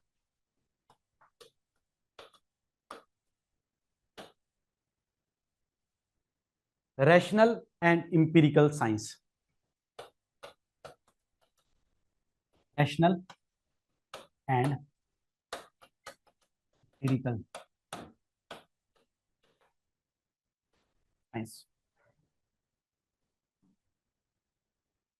rational क्या होता है? Yes, हम बोलते भी है कि इमोशनल का अगेंस्ट होता है रैशनल. कोई आदमी बहुत ज्यादा इमोशनल होता है, वो इमोशंस के साथ कैरी हो जाता है. और कोई आदमी उसके पहलू जांचता है कि इसकी क्या मेरिट्स है, क्या डिमेरिट्स है, क्या पॉजिटिव है, क्या नेगेटिव है. और फिर उससे हम तय करते हैं, हमारा जो डिसीजन होता है उसको क्या बोलेंगे, बेस्ड अपॉन रीजन और some logic, that is rationality. And what is empiricism और एम्पिरिकल किसको कहेंगे? यस, जिसको एक्सपेरिमेंट किया जा सके, जिसको ऑब्जर्व किया जा सके. मतलब मनगढ़ंत नहीं लिखना कि भगवान ने देखे नहीं है और लिख लिया कि भगवान को ये पसंद है. या तो दिखे हैं तो बताओ, भगवान को देखा है खाते हुए कि इनको ये वाला भोग पसंद है. मतलब मैं क्रिटिक नहीं हो रहा हूं, बट एग्जाम्पल से समझा रहा हूं कि किस भगवान को कौन सा भोग पसंद है. अगर ऑब्जर्व किया है, एम्पिरिकल है, तो ठीक है. पर आपने फोटो देखा है या कहीं सुना है और उसी को आपने आधार बना लिया, तो फिर उसको जर्नल वे में आप एक्सेप्ट कर सकते हो, बट इंपीरिकल वे में एक्सेप्ट नहीं कर सकते. तो सोसाइटी में जो आप रिलेशनशिप स्टडी कर रहे हो, सोसाइटी की जो आप इंटरेक्शन स्टडी कर रहे हो, यदि वो आपने देखी है कि मैंने और वो एग्जांपल फिर से आ गया, मैंने और इन्होंने आपस में इशारा किया, इन्होंने अब मैंने आपस में इशारा किया, अगर तुमको ये बात समझ आ गई कि मेरे इशारे करने का मीनिंग क्या था, इस व्यक्ति ने मेरा मीनिंग क्या समझा और इस व्यक्ति ने मेरा मीनिंग क्या समझा। अगर ये दोनों मीनिंग तुमको समझ आ सकते हैं देन इट इज इंपिरिकल। अगर आपको समझ ही नहीं आए तो फिर कैसे ऑब्जर्व कर पाओगे मेरे। क्लियर बात। तो जिस चीज का क्या हो सकता हो, एक्सपेरिमेंटेशन भी हो सकती हो, है ना। और यहां के कॉन्टेक्स्ट में ज्यादा सही क्या रहेगा, जिसको क्या किया जा सकता हो, ऑब्जर्व किया जा सकता हो। एक्सपेरिमेंटेशन इसलिए यहां पर सूट नहीं कर रहा क्योंकि इसने खुद बोला है कि it is not applied science. तो यहां पे ज्यादा करेक्ट मीनिंग किस चीज से झलक रहा है, जिसको हम क्या कर सकते हैं, ऑब्जर्व कर सकते हैं। तो इसका थोड़ा सा लिख लो क्या, to study social phenomena in scientific way, to study social phenomena in scientific way, it is based upon reason, logic, it is based upon reason, logic, observation and experimentation। ठीक है। तो अब ये सब बातें किसने बोली हमको, क्या पढ़ रहे थे हम, नेचर ऑफ सोशियोलॉजी। बता कौन रहा है, रॉबर्ट बियरस्टेट। इस बुक में बता रहा है, तो इसकी किताब का नाम था द सोशल ऑर्डर। कितनी फीचर्स बनाई है, 8 फीचर्स बनाई है। पेपर जाते जाते 6 ही याद रहती है, फिर 2 खुद बनानी पड़ती है वहां पे। इतना तो याद रहता कि 8 है। ठीक है। फिर ये याद रहता कि पहले वाले में तो इंडिपेंडेंट साइंस लिखा है, अगले 6 में ऐसा लिखा है कि कुछ एक है एक नहीं है, मतलब बीच में नॉट का यूज हुआ है। और लास्ट वाले में ऐसे लिखा कि both are rational and empirical. फिर वो बीच में भूल जाते हैं कि यार जनरल जनरल 2 बार आया था, क्या हुआ। ऐसा हो जाता है, और ऐसा नहीं है कि इसके मार्क्स कट जाते हैं। ठीक है। पर याद करना हमारा काम है। पर अब इंपॉर्टेंट बात एक और आपने देखनी है, जिसको मैं बोलता हूं वैल्यू एडिशन। जब आप आंसर लिख रहे होते हो ना, जैसे जीएस में सिखाते हैं कि भाई पॉजिटिव नेगेटिव और वे फॉरवर्ड लिखा होना चाहिए, वैसे ही यहां पर क्या लिखा होना चाहिए, क्रिटिसिज्म। क्लियर है। वैल्यू एडिशन में क्या लिखा जा सकता है, क्रिटिसिज्म लिखा जा सकता है। कि जो फीचर्स 8 फीचर्स किसने बताई, रॉबर्ट बियरस्टेट ने बताई। ठीक है, उसने सही बताई होगी, उसने किताब भी लिखी है, हम मान भी रहे हैं कि ये फीचर्स है। बट आज जो सोशियोलॉजी हम पढ़ रहे हैं और जो सोशियोलॉजी आज हम प्रैक्टिस कर रहे हैं, वो इन फीचर से बढ़ के हैं। इसने बोला था it is not a applied science, but हम आज सोशियोलॉजी को अप्लाई कर रहे हैं। इसने बोला था it is not concrete, but sociology के अंदर ऐसी थ्योरीज बिल्ड की गई है जिससे ये पता लगता है कि एक कॉन्क्रीट ऑर्डर, सोशलाइजेशन की थ्योरीज किस किस स्टेज पे क्या क्या हो सकता है, उसके कॉन्क्रीट एविडेंस आइडेंटिफाई किए गए हैं। इसने बोला था कि it is not a particularising science, but हम जब डाटा इकट्ठा कर रहे हैं, माइल्ड डरखाइम ने जब सुसाइड की स्टडी की थी तो 40,000 पेशेंट्स का डाटा इकट्ठा किया था कि इन्होंने सुसाइड क्यों किया होगा।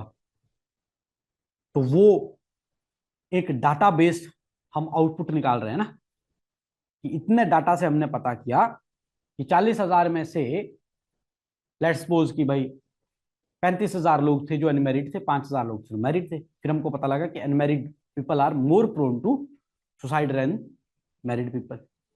उसने ये भी डाटा निकाला कि रिलीजियस या सेकुलर आदमी कौन सुसाइड करने के लिए ज्यादा प्रोन रहेगा, कौन रहेगा, रिलीजियस आदमी नहीं करता सुसाइड। रिलीजियस आदमी को मान लो अगर कोई प्रॉब्लम है तो वो बोलेगा कि बस भगवान है, शायद पिछले जन्म के कुछ कर्म खराब रहे होंगे, इस जन्म में भुगत रहा हूं। या फिर उसको लगेगा भगवान है, आज दुखदायक पीड़ा दे रहा है, कल घड़ी को अच्छा टाइम भी देगा, उसको भगवान पे विश्वास होगा ना। और जो आदमी रैशनल होगा उसको पता ही नहीं कि भगवान है कि नहीं है, पिछला जन्म है कि नहीं है, अगला होगा कि नहीं होगा, अच्छे कर्म होते हैं कि नहीं होते हैं। वो तो इसी बात से परेशान होगी मेरे साथ ही क्यों हो रहा है ऐसा, वो ज्यादा प्रोन हो जाता है सुसाइड करने के लिए, है ना बात। तो ऐसी सब चीजें पर्टिकुलर डाटा के ऊपर जब आप पब्लिश करेंगे तभी वो वैलिड रिसर्च मानी जाएगी, तभी वो सोशियोलॉजी मानी जाएगी। तो हम कर तो रहे हैं पर्टिकुलर केसेस यूज। जब हम स्टडीज पब्लिश कर रहे हैं तो प्रॉपर विलेजेस में जाके आइडेंटिफाई तो कर रहे हैं उन प्रैक्टिसेस को। तो फिर एक जर्नलाइजिंग और पर्टिकुलराइजिंग के बीच में एक बड़ा ग्रे जोन क्रिएट हो गया। चलो अच्छी बात यह हुई कि रॉबर्ट बेयर्स ने बोला जनरल साइंस है, स्पेशल साइंस है नहीं, तो फिर वो जो ग्रे जोन में है वो भी क्या है, एक्सेप्टेड है। फिर इसमें पर्टिकुलर स्कूल्स आ रहे हैं जो पर्टिकुलर तरीके से ही पढ़ेंगे। फेमिनिस्ट स्कूल होगा तो वो फीमेल की प्रॉब्लम को ही पढ़ेंगे, इकोनॉमिक स्कूल भी होंगे तो इकोनॉमी की ही बात करेंगे, फंक्शनिस्ट स्कूल होंगे तो उनको सब बढ़िया लग रहा है, उनको सब चीज सही लग रही है। कॉन्फ्लिक्ट स्कूल वाले होंगे तो वो बोलेंगे ये खराब है। कार्ल मार्क्स बोल रहे हैं रिलीजन क्या है, ओपियम फॉर मासेस, क्योंकि कॉन्फ्लिक्ट स्कूल से आता है, कॉन्फ्लिक्ट स्कूल का फाउंडर है वो। फंक्शनलिस्ट वाला क्या बोलेगा कि religion gives unworldly explanation to people, इसलिए कहीं सोसाइटी में कैओटिक ऑर्डर ना हो जाए, रिलीजन क्या करता है सोसाइटी में, सोशल कंट्रोल लेके आता है, स्टेबिलिटी लेके आता है, ऑर्डर लेके आता है। तो इससे हमको पता लग रहा है कि रॉबर्ट बियर्ड ने जो 8 फीचर्स बताई, उन 8 फीचर्स का भी क्या हो सकता है, क्रिटिक हो सकता है। और उन 8 फीचर्स से बढ़ के सोशियोलॉजी और ज्यादा क्या हो चुकी है, इवॉल्व हो चुकी है, और नए स्कूल्स ऑफ थॉट, नए डिसिप्लिन्स अमर्ज हो चुके हैं किसके अंदर, सोशियोलॉजी के अंदर। ठीक है, तो ये हमारा क्या होगा यहाँ पर कंक्लूजन। यहां पर लिखिए, पहले तो इसी को कंक्लूड करते हैं। Thus we can say sociology is a science, thus we can say sociology is a science of general nature and falls in the category of social sciences, and fall in the category of social sciences. Thus we can say sociology is a science of general nature and falls in the category of social science.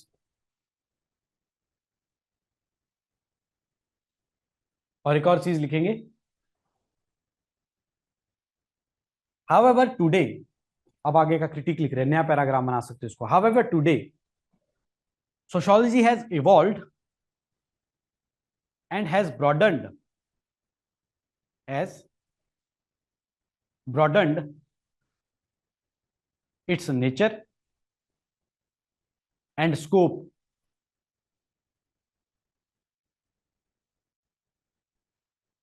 and can be applied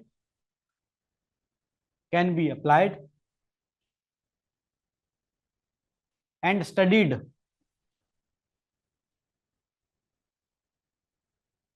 as particularizing science or concrete science, and also special and focused school of thought, special and focused school of thought have emerged within the discipline of sociology, for example feminist school of thought have emerged within discipline of sociology, for example feminist school of thought, conflict school, functionalist school etcetera, बहुत सारे school हैं। कुछ लोग हैं सिर्फ economic sociology को पढ़ रहे हैं, कुछ लोग हैं जो है साइकोलॉजी और सोशियोलॉजी को पढ़ रहे हैं। ठीक है, उन्होंने अपने लिए क्या कर लिया, डोमेन स्पेसिफिक सेट कर लिया है। ठीक है, तो ये हमने क्या पढ़ लिया, सारा का सारा नेचर पढ़ लिया। ठीक है जी बात। एक चीज मैं आपको और बताऊं, जैसे आपके आंसर शीट आती है ना जीएस की, वो कैसी आती है कि 8 नंबर के पेज के लिए 1.5 पेज है ना, साइड से पतला सा बॉर्डर लगा होता है, और फिर 12 नंबर के लिए 2.5 पेज साइड से पतला सा बॉर्डर लगा होता है।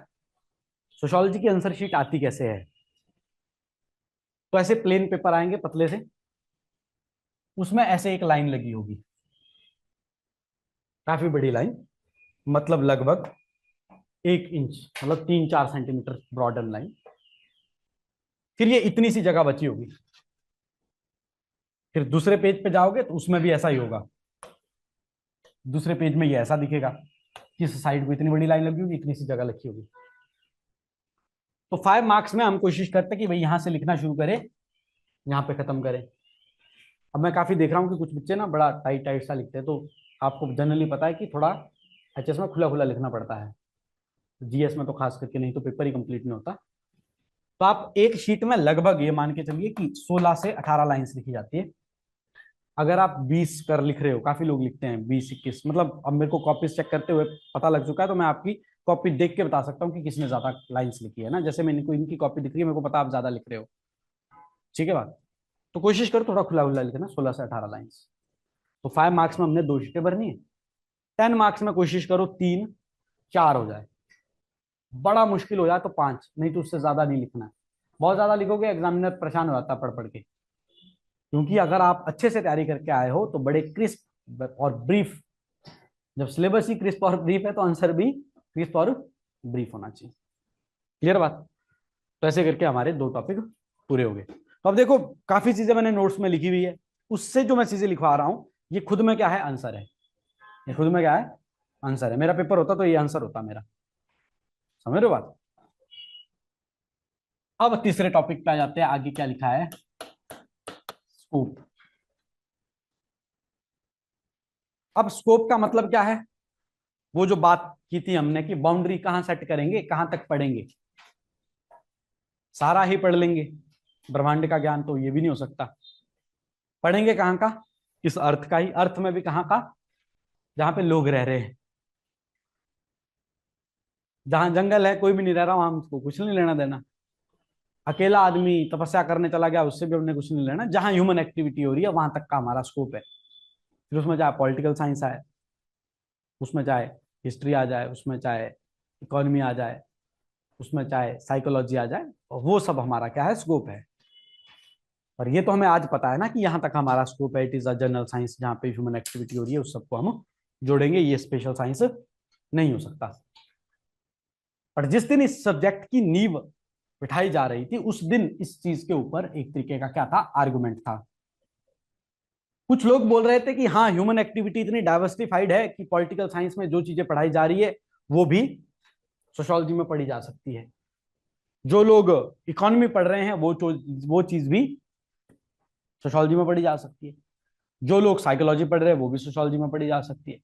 एंथ्रोपोलॉजी का तो मैंने आपको एग्जांपल ही दिया था कि एशिया और अफ्रीका के लोगों को वो प्रिमिटिव मान रहे हैं, उनको वो एंथ्रोपोलॉजी बोल रहे हैं। तो ह्यूमन एक्टिविटी का स्कोप तो है। तो ऐसे में एक स्कूल ये बोलता है कि बाकी जो सोशल साइंसेज अभी तक फ्लरिश हो चुकी हैं, उन्हीं का सब्जेक्ट मैटर अडॉप्ट करके हम क्या बना लेते हैं, सोशोलॉजी का सब्जेक्ट मैटर बना लेते हैं। तो ये क्या लोग हुए, जोड़ने वाले लोग, जो सोशोलॉजी को बाकी सोशल साइंसेस से जोड़ते हैं। तो बाकी सोशल साइंसेस से जोड़ने वाले लोगों को हमने बोला ये कैसा स्कूल है, सिंथेटिक स्कूल। और एक दूसरा स्कूल है, ये बोलता है कि नहीं, हमको क्या करना है, सोशोलॉजी को बिल्कुल एक क्या करना है, इंडिपेंडेंट डिसिप्लिन बनाना है। इस चीज को बोला गया स्पेशलिस्टिक स्कूल। एक सिंथेटिक स्कूल बन जाएगा और एक क्या बन जाएगा, स्पेशलिस्टिक स्कूल बन जाएगा। अब शुरुआत जब हम फाउंडेशन ले कर रहे हैं स्कूल की, और इसका एक और नाम है, that is your formalistic school, इसी का नाम है ये। तो शुरुआत में जब हम फाउंडेशन ले डाउन कर रहे हैं तो कुछ थिंकर्स है जो इस स्कूल को सपोर्ट कर रहे हैं, और कुछ थिंकर्स है जो इस स्कूल को सपोर्ट कर रहे हैं। ठीक है, तो हमसे नेचर एंड स्कोप पूछे तो हम पहले ही ये क्या बना लेते हैं, एक इसको क्या बोलेंगे हम, फ्लो चार्ट। हम इसको पहले ही ड्रॉ कर देते हैं पेपर में कि भाई ये चार्ट मेरे को आता है, मैंने रट्टा मारा हुआ है। ठीक है, तुम ये चार्ट देख ले, इसका मतलब जो आगे मैंने 2 पेज में कहानी लिखी है तेरे को समझ आ जाएगी कि इस चार्ट में ही है। हमने बोल दिया स्कोप है, स्कोप ड्रॉ करने के लिए 2 स्कूल है, और इन 2 स्कूल को सपोर्ट करने वाले अलग अलग थिंकर। तो अभी ये माइंड मैप ड्रॉ कर लेते हैं, फिर इसके बारे में चीजें लिखते हैं। तो ये जो हमारे पास स्पेशलिस्टिक स्कूल है, इनको सपोर्ट करने वाले जो लोग हैं, that is George Gmail, George Gmail, max weber,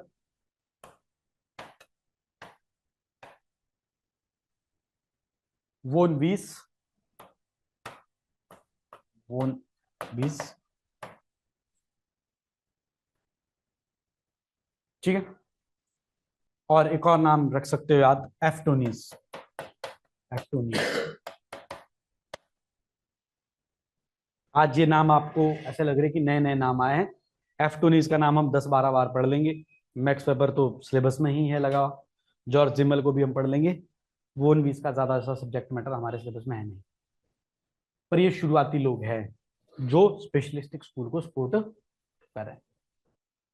दूसरा जो स्कूल है सिंथेटिक स्कूल, इसमें खुद August Comte, amyl डुर्कीम, Ginsberg,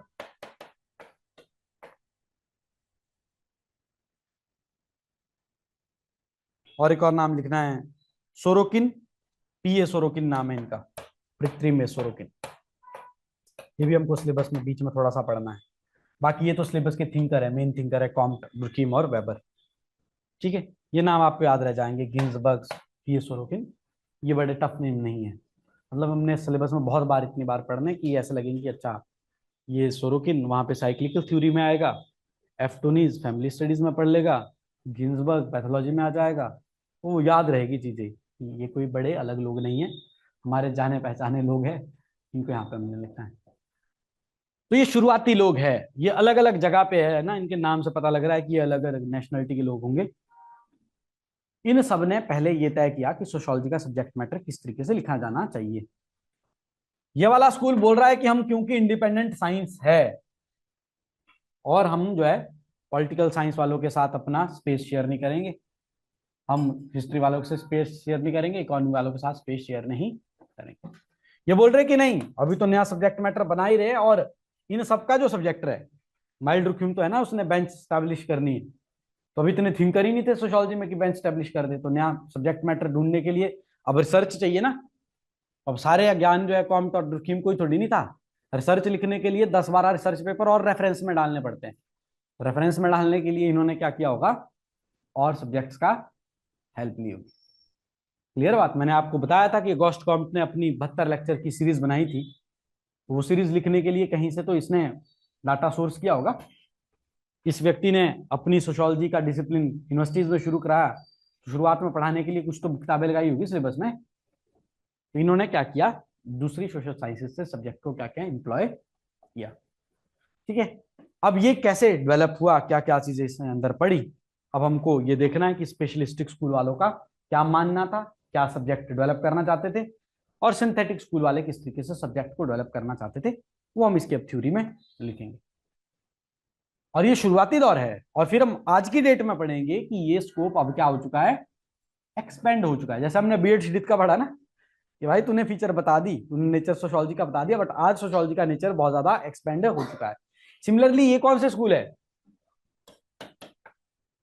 earliest school, जो शुरुआत में फाउंडेशन स्थापित कर रहे हैं सोशियोलॉजी के स्कोप की, सोशियोलॉजी के सब्जेक्ट मैटर की। आज तो सब्जेक्ट मैटर बहुत ज्यादा वास्ट हो चुका है, ठीक है। तो जो स्कूल ऑफ थॉट हमने लास्ट में लिखी, फंक्शनलिस्ट, फेमिनिस्ट, वो सब क्या है, इन सब से बाहर जा चुके हैं।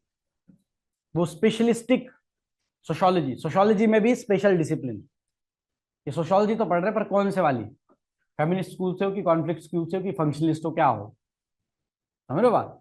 या इकोनॉमिक सोशियोलॉजी पढ़ रहे हो, या सोशल साइकोलॉजी पढ़ रहे हो, या पॉलिटिकल साइंस के साथ सोशियोलॉजी पढ़ रहे हो, इस तरीके से क्या बन चुके हैं, स्पेसिफिक डिसिप्लिन बन चुके हैं।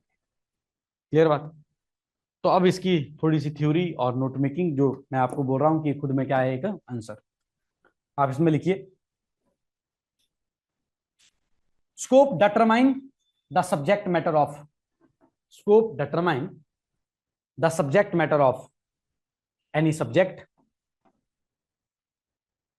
Any subject, and establish, and establish field of inquiry, field of inquiry, scope से हम ये पता करेंगे कि सब्जेक्ट मैटर क्या है और फील्ड ऑफ इंक्वायरी क्या है।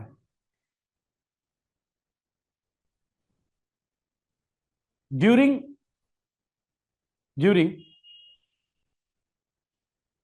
The development of sociology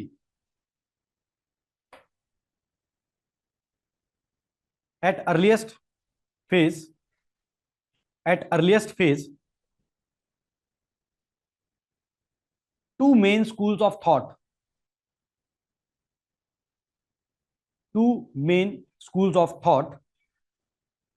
emerges regarding scope of sociology,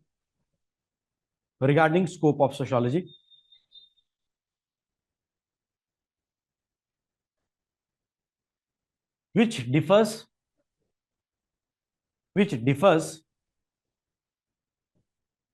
in their opinion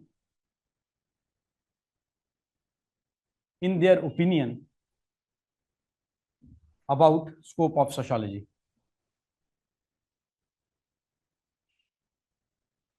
One, the specialistic school of thought or formalistic school. One, specialistic or formalistic school. And second, the synthetic school.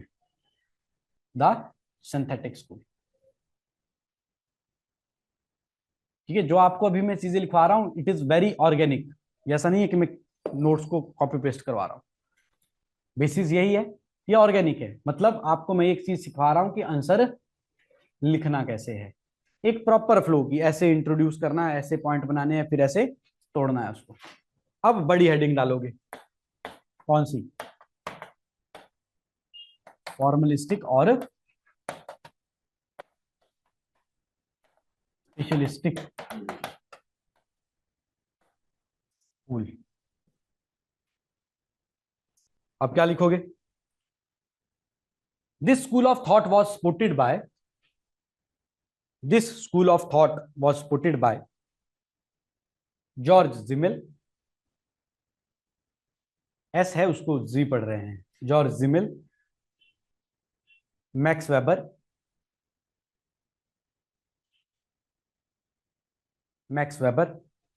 वोन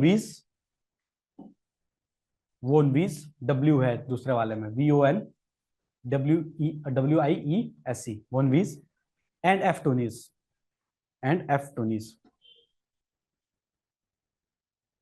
They believe sociology is a specific, pure, and independent science.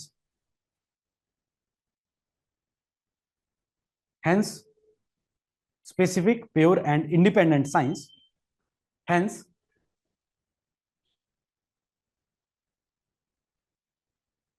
scope of the subject should be limited. Scope of the subject should be limited. Their views can be noted as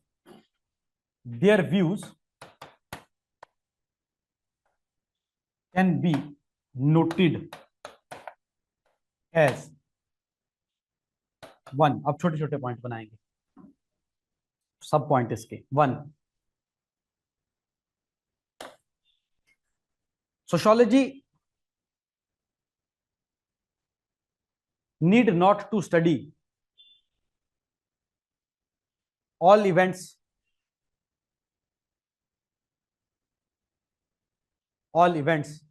connected with other social sciences. Need not to study all events connected with other social sciences. Second,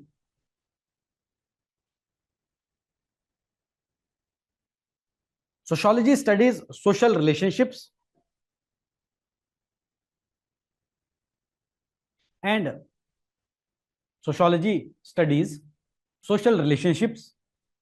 and its scope should be narrow. Only to study forms of social relationship.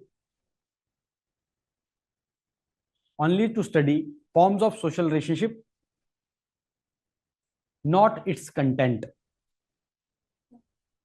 Only to study forms of social relationship, not its content, not its content. ये थोड़ा समझना पड़ेगा। मान लीजिए इस formalistic school के behalf से हमने क्या पढ़ना है, मैरिज को पढ़ना है, तो हम फॉर्म्स ऑफ मैरिज पढ़ेंगे कि हिंदूज में मैरिज होती है, मुस्लिम्स में मैरिज होती है। हिंदू में जो मैरिज होती है वो एक रिलीजियस ड्यूटी है, और मुस्लिम्स में जो मैरिज होती है वो एक कॉन्ट्रैक्ट है। ठीक है, निकाह नामा पढ़ा जाता है ना, तो उसमें कॉन्ट्रैक्ट होता है कि इतने लाख रुपए की राशि पे निकाह तय हुआ है, वो कॉन्ट्रैक्ट हो गया। ये क्या होगी, इसकी फॉर्म। फर्दर हमने पढ़ा कि हिंदुओं में जो मैरिज होती है उसमें ऐसा भी हो सकता है कि एक पत्नी एक पति, इसको मोनोगैमी बोलते हैं। ऐसा भी हो सकता है कि एक पति है, उसकी दो तीन पत्नियां हैं। खैर अब तो नहीं है, क्योंकि अब लॉ रिस्ट्रिक्ट करता है, वो जो है पॉलीगैमी को अलाउ नहीं करता है। अच्छा, पॉलीगैमी में ऐसा भी हो सकता है कि एक पत्नी हो ज्यादा पति हो, जैसा महाभारत में था। और ऐसा भी हो सकता है कि एक पति हो ज्यादा पत्नियां हो, जैसा रामायण में था, राजा दशरथ की तीन रानियां थी। इसको हम क्या बोलेंगे, एक को बोलेंगे पॉलीगाइनी और एक को बोलेंगे पॉलीएंड्री। ज्यादा पुरुष हुए तो पॉलीएंड्री, ज्यादा महिलाएं हुई तो पॉलीगाइनी। ये क्या होगी, इसकी फॉर्म्स। इतना ही पढ़ना है सोशियोलॉजी में, ऐसा फॉर्मलिस्टिक स्कूल बोलता है। अब हमने फॉर्म्स पढ़ ली, अब ये बोल रहा है कि इसका कंटेंट नहीं पढ़ने की जरूरत है। ये मत पढ़ो कि मैरिज के क्या फंक्शन है, मैरिज में कैसे चेंज आ रहा है, क्यों चेंज आ रहा है। तो सोशियोलॉजिस्ट पढ़ेगा कि नहीं पढ़ेगा, पढ़ेगा कि नहीं पढ़ेगा, आज की डेट में तो पढ़ेगा। पर स्पेशलिस्टिक स्कूल बोल रहा है कि ये पढ़ने की जरूरत नहीं है, हम सब्जेक्ट मैटर को इतना ही डिफाइन करेंगे, भाई यहां तक पढ़ेंगे हम, बाकी कोई और पढ़ेगा। क्लियर है बात। तो चेंज कैसे आ रहा है, उसमें इकोनॉमिक प्रॉब्लम क्या हो सकती है, उसके पॉलिटिकल फैक्टर्स क्या हो सकते हैं, ये पढ़ने की जरूरत नहीं है। जैसे मैं आपको एग्जांपल दूं, और ये बड़ा इंटरेस्टिंग रहेगा आपके लिए, जो लैंड रिफॉर्म्स आए ना भारत में, उसकी वजह से न्यूक्लियराइजेशन बढ़ी। ऐसा मानते हो आप, लैंड रिफॉर्म्स जो आए उसकी वजह से न्यूक्लियराइजेशन बढ़ी।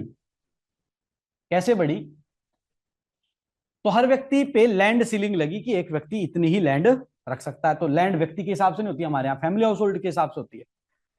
तो किसी के पास लेट्स सपोज 300 एकड़ भूमि थी, लैंड सीलिंग लगा ली वहां पे कि 10 एकड़ से ज्यादा नहीं रख सकते।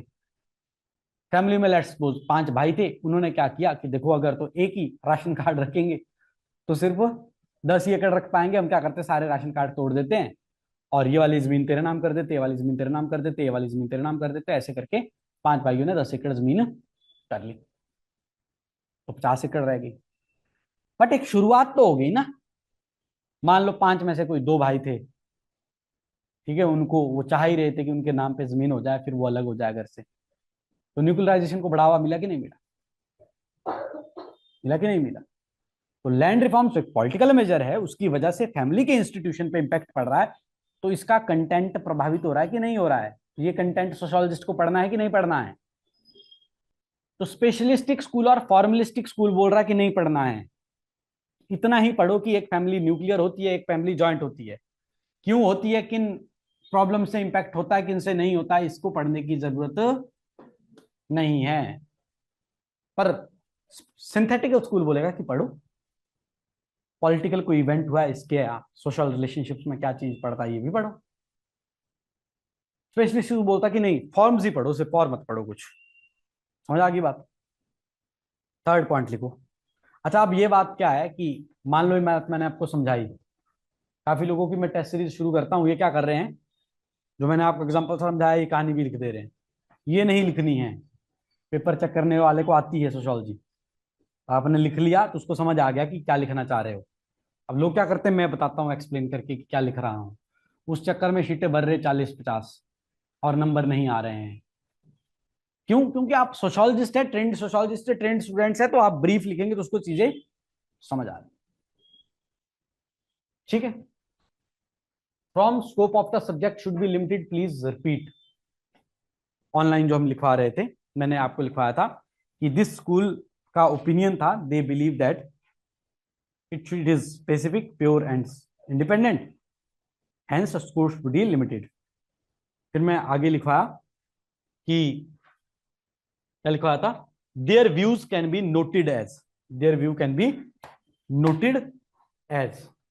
और फिर आगे मैं 3-4 पॉइंट लिखवा रहा था। अरे आपके कुछ पॉइंट अगर छूट गए हैं तो मुझे बताइए, मैं रिपीट कर देता हूं। जहां पे बीच में अगर आपका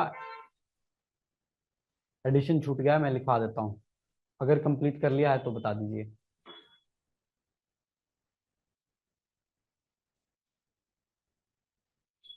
आगे बढ़ते हैं, थर्ड पॉइंट इसमें लिखना है,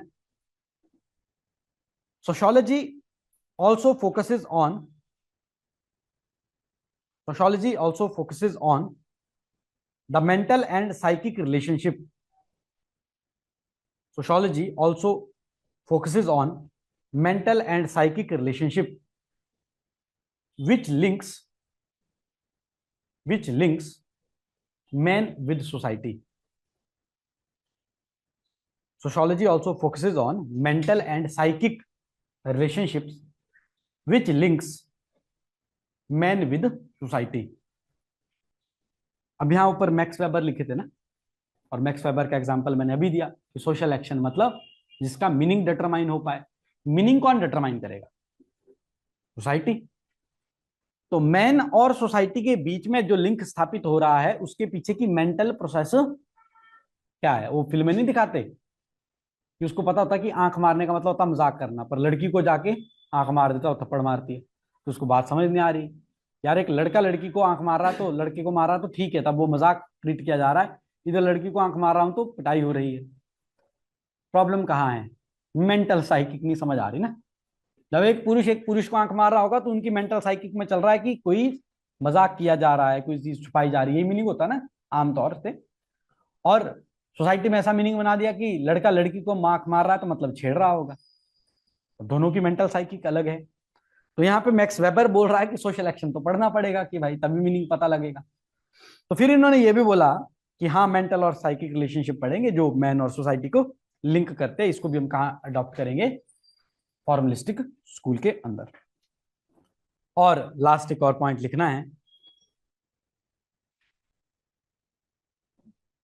aim of the sociology is to interpret, aim of the sociology is to interpret and understand social behavior. Aim of the sociology is to interpret and understand social behavior.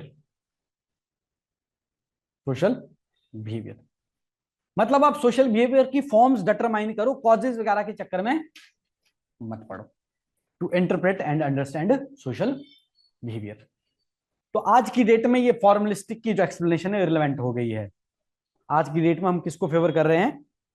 Synthetic school को, जो और social sciences को भी include कर रहा है। Even उन synthetic school को इंट्रोड्यूस करके, तभी तो अगला सब्जेक्ट का टॉपिक बना है sociology and other social sciences, उनको इंक्लूड कर दिया है। उसी के अंदर हम क्या ढूंढ चुके हैं? नए स्पेशलिस्टिक डिसिप्लिन ढूंढ चुके हैं कि कोई आदमी सिर्फ इकोनॉमिक सोशियोलॉजी पढ़ रहा है, कोई आदमी सिर्फ पॉलिटिकल सोशियोलॉजी पढ़ रहा है, ठीक है, कोई आदमी सिर्फ जो है सिर्फ हिस्टोरिकल इवेंट्स को सोशियोलॉजी में क्या कर रहा है? डॉक्यूमेंट कर रहा है। ऐसे हम स्पेशलिस्टिक स्कूल बनाने के लिए तैयार हो चुके हैं। नेक्स्ट हेडिंग डालनी है आपकी second, that is your synthetic.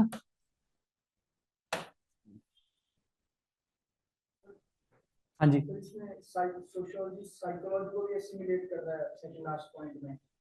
Second last point में जो हमने पॉइंट लिखा कि it want to interpret and understand the social behaviour, तो जो सोशल बिहेवियर ऑब्जर्व हो रहा है ना, फोर्थ पॉइंट सेकंड पॉइंट में, हाँ मेंटल एंड साइकिक रिलेशनशिप, उसमें हम ये डिटरमाइन कर रहे हैं। अब हो तो रहा है, आज हमको समझ रहे हैं उस चीज को, बट इस वक्त तो सोशल एक्शन जो मैक्स वेबर है, जो इस स्कूल का सपोर्टर है, वो क्या बोल रहा है? यदि हम समझेंगे ही नहीं कि मीनिंग क्या आ रहा है साइकिक, तो फिर हमको सोशियोलॉजी पढ़ने का आधार ही खत्म हो जाएगा, उसकी तो डेफिनेशन ही खराब हो जाएगी ना फिर। तो ये तो ज्यादा सिंथेटिक नहीं हुआ क्योंकि वो साइकोलॉजी को भी एसिमिलेट कर रहा है। पर साइकोलॉजी सब्जेक्ट को वो अलग भेज रहा है।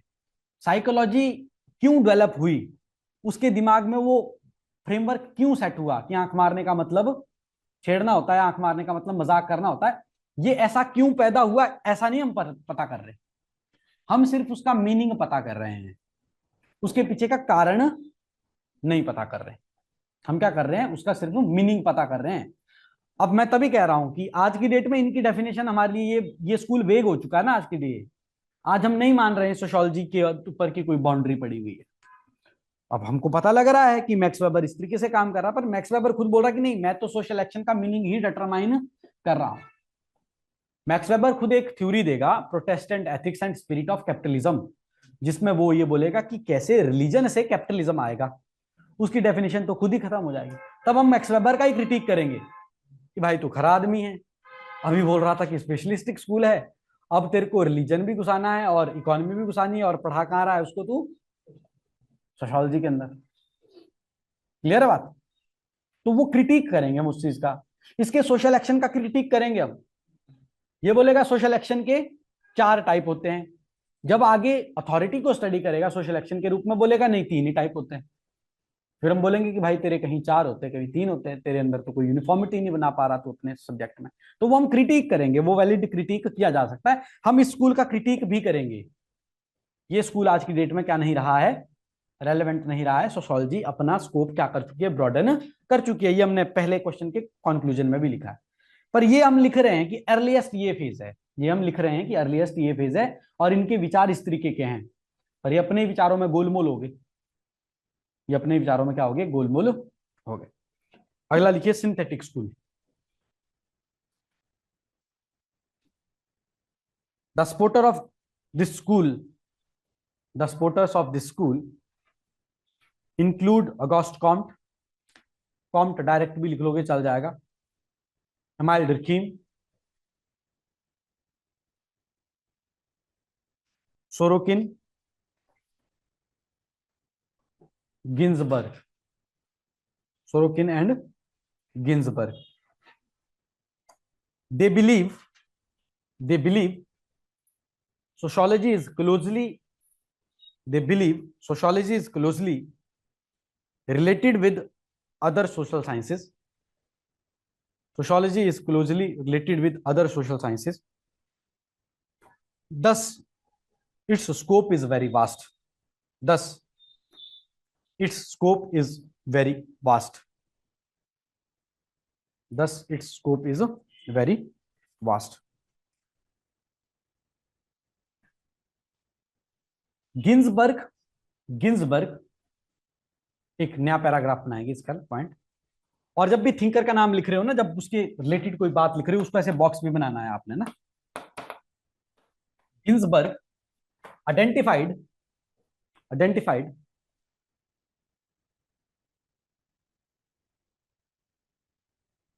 फोर सब schools of sociology as to study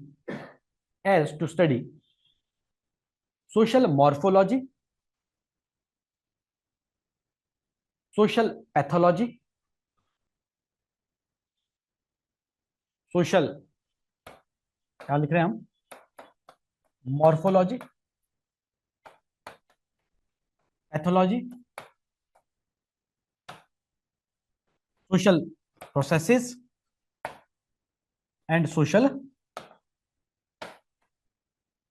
control. ये बोलता है कि सोशियोलॉजी का सब्जेक्ट लिखना है तो हमको इस तरीके से पढ़ना पड़ेगा, जैसे जियोग्राफी में पढ़ते हैं ना, आप जियोग्राफी में पढ़ा होगा क्लाइमेटोलॉजी, ओशियनोग्राफी, मॉर्फोलॉजी भी पढ़ा होगा जियोग्राफी में। इसमें क्या पढ़ते हैं, इंटीरियर ऑफ अर्थ, क्योंकि इंटीरियर ऑफ अर्थ में लेयर्स है। और वो फिर वहां पे हम ये भी, मॉर्फ का मतलब कहता है फॉर्म्स, चेंजिंग फॉर्म्स भी हो सकता है। वैसे ही सोशियोलॉजी को पढ़ा जा सकता है। सोशियोलॉजी के रिलेशनशिप को अलग अलग लेयर्स में स्कैटर किया जा सकता है, सोसाइटी को अलग अलग लेयर्स में तोड़ा जा सकता है। एसोसिएशन अलग से पढ़ लेंगे, कम्युनिटी अलग से पढ़ लेंगे, ग्रुप अलग से पढ़ लेंगे, इंस्टीट्यूशन अलग से पढ़ लेंगे, स्ट्रक्चर अलग से पढ़ लेंगे। रिपीट करने को कह रहे हैं, ऑनलाइन किसी के नोट करने को रह गया था। गिन्सबर्ग ने क्या किया, 4 सब स्कूल्स बताए to study sociology as social morphology, social pathology, patho है ये, है ना,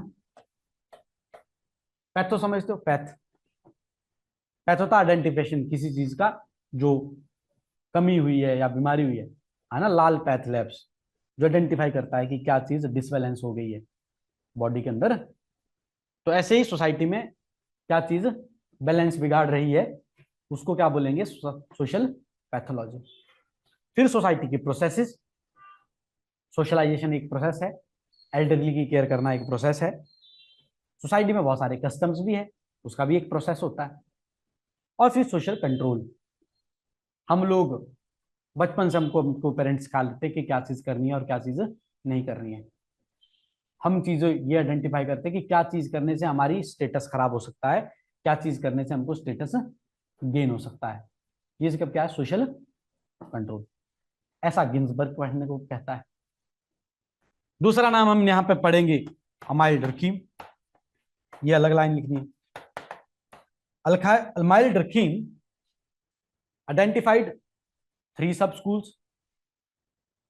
Mild Durkheim identified 3 sub-schools: social morphology, social pathology, and general sociology. And general sociology. And general sociology. ये थिंकर अलग अलग क्या दे रहे हैं, सब स्कूल बता रहे हैं किसको इस प्रकार से पढ़ा जा सकता है। इसके लिए ये 2 स्कूल्स नहीं है, ये बोलता प्रोसेसेस और कंट्रोल इकट्ठा पढ़ लेते हैं, इसको क्या नाम देते हैं, जनरल सोशियोलॉजी। तो इनमें भी अलग अलग मतभेद हो सकते हैं। ऐसे फिर बहुत सारे थिंकर्स है। इनमें एक थिंकर यूपीएससी के सिलेबस में यहां नहीं है, टालकट पासन। वो सोसाइटी को ग्रैंड फिनोमिना बता देता है।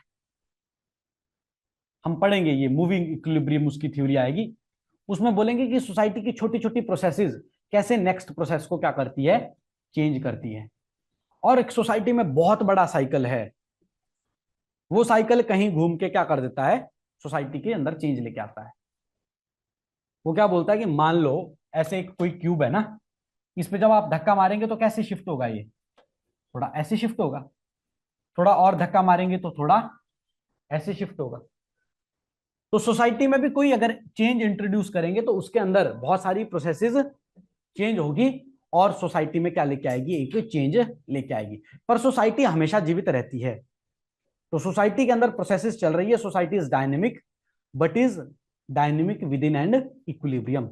सोसाइटी में चेंज आता है, सोसाइटी वापस अपने आप को रिस्टोर करने की कोशिश करती है। इक्विलिब्रियम वही होता है ना, सोसाइटी में चेंज आता है, सोसाइटी वापस अपने आप को इक्विलिब्रियम में लाने की कोशिश करती है, रिस्टोर करने की कोशिश करती है। तो उसने एक बड़ा ग्रैंड फिनोमिना सोशियोलॉजी को क्या किया, डिस्क्राइब किया है। वो तभी पॉसिबल है जब हम क्या पढ़ेंगे, सिंथेटिक स्कूल वाले वेज से पढ़ेंगे।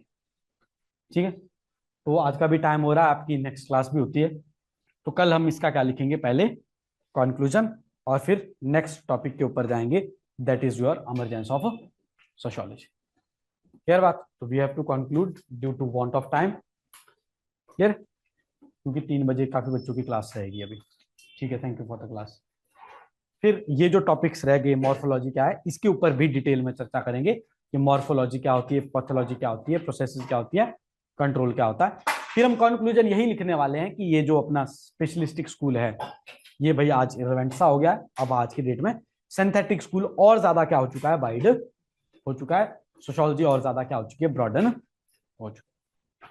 ठीक है जी, तो thank you for the class.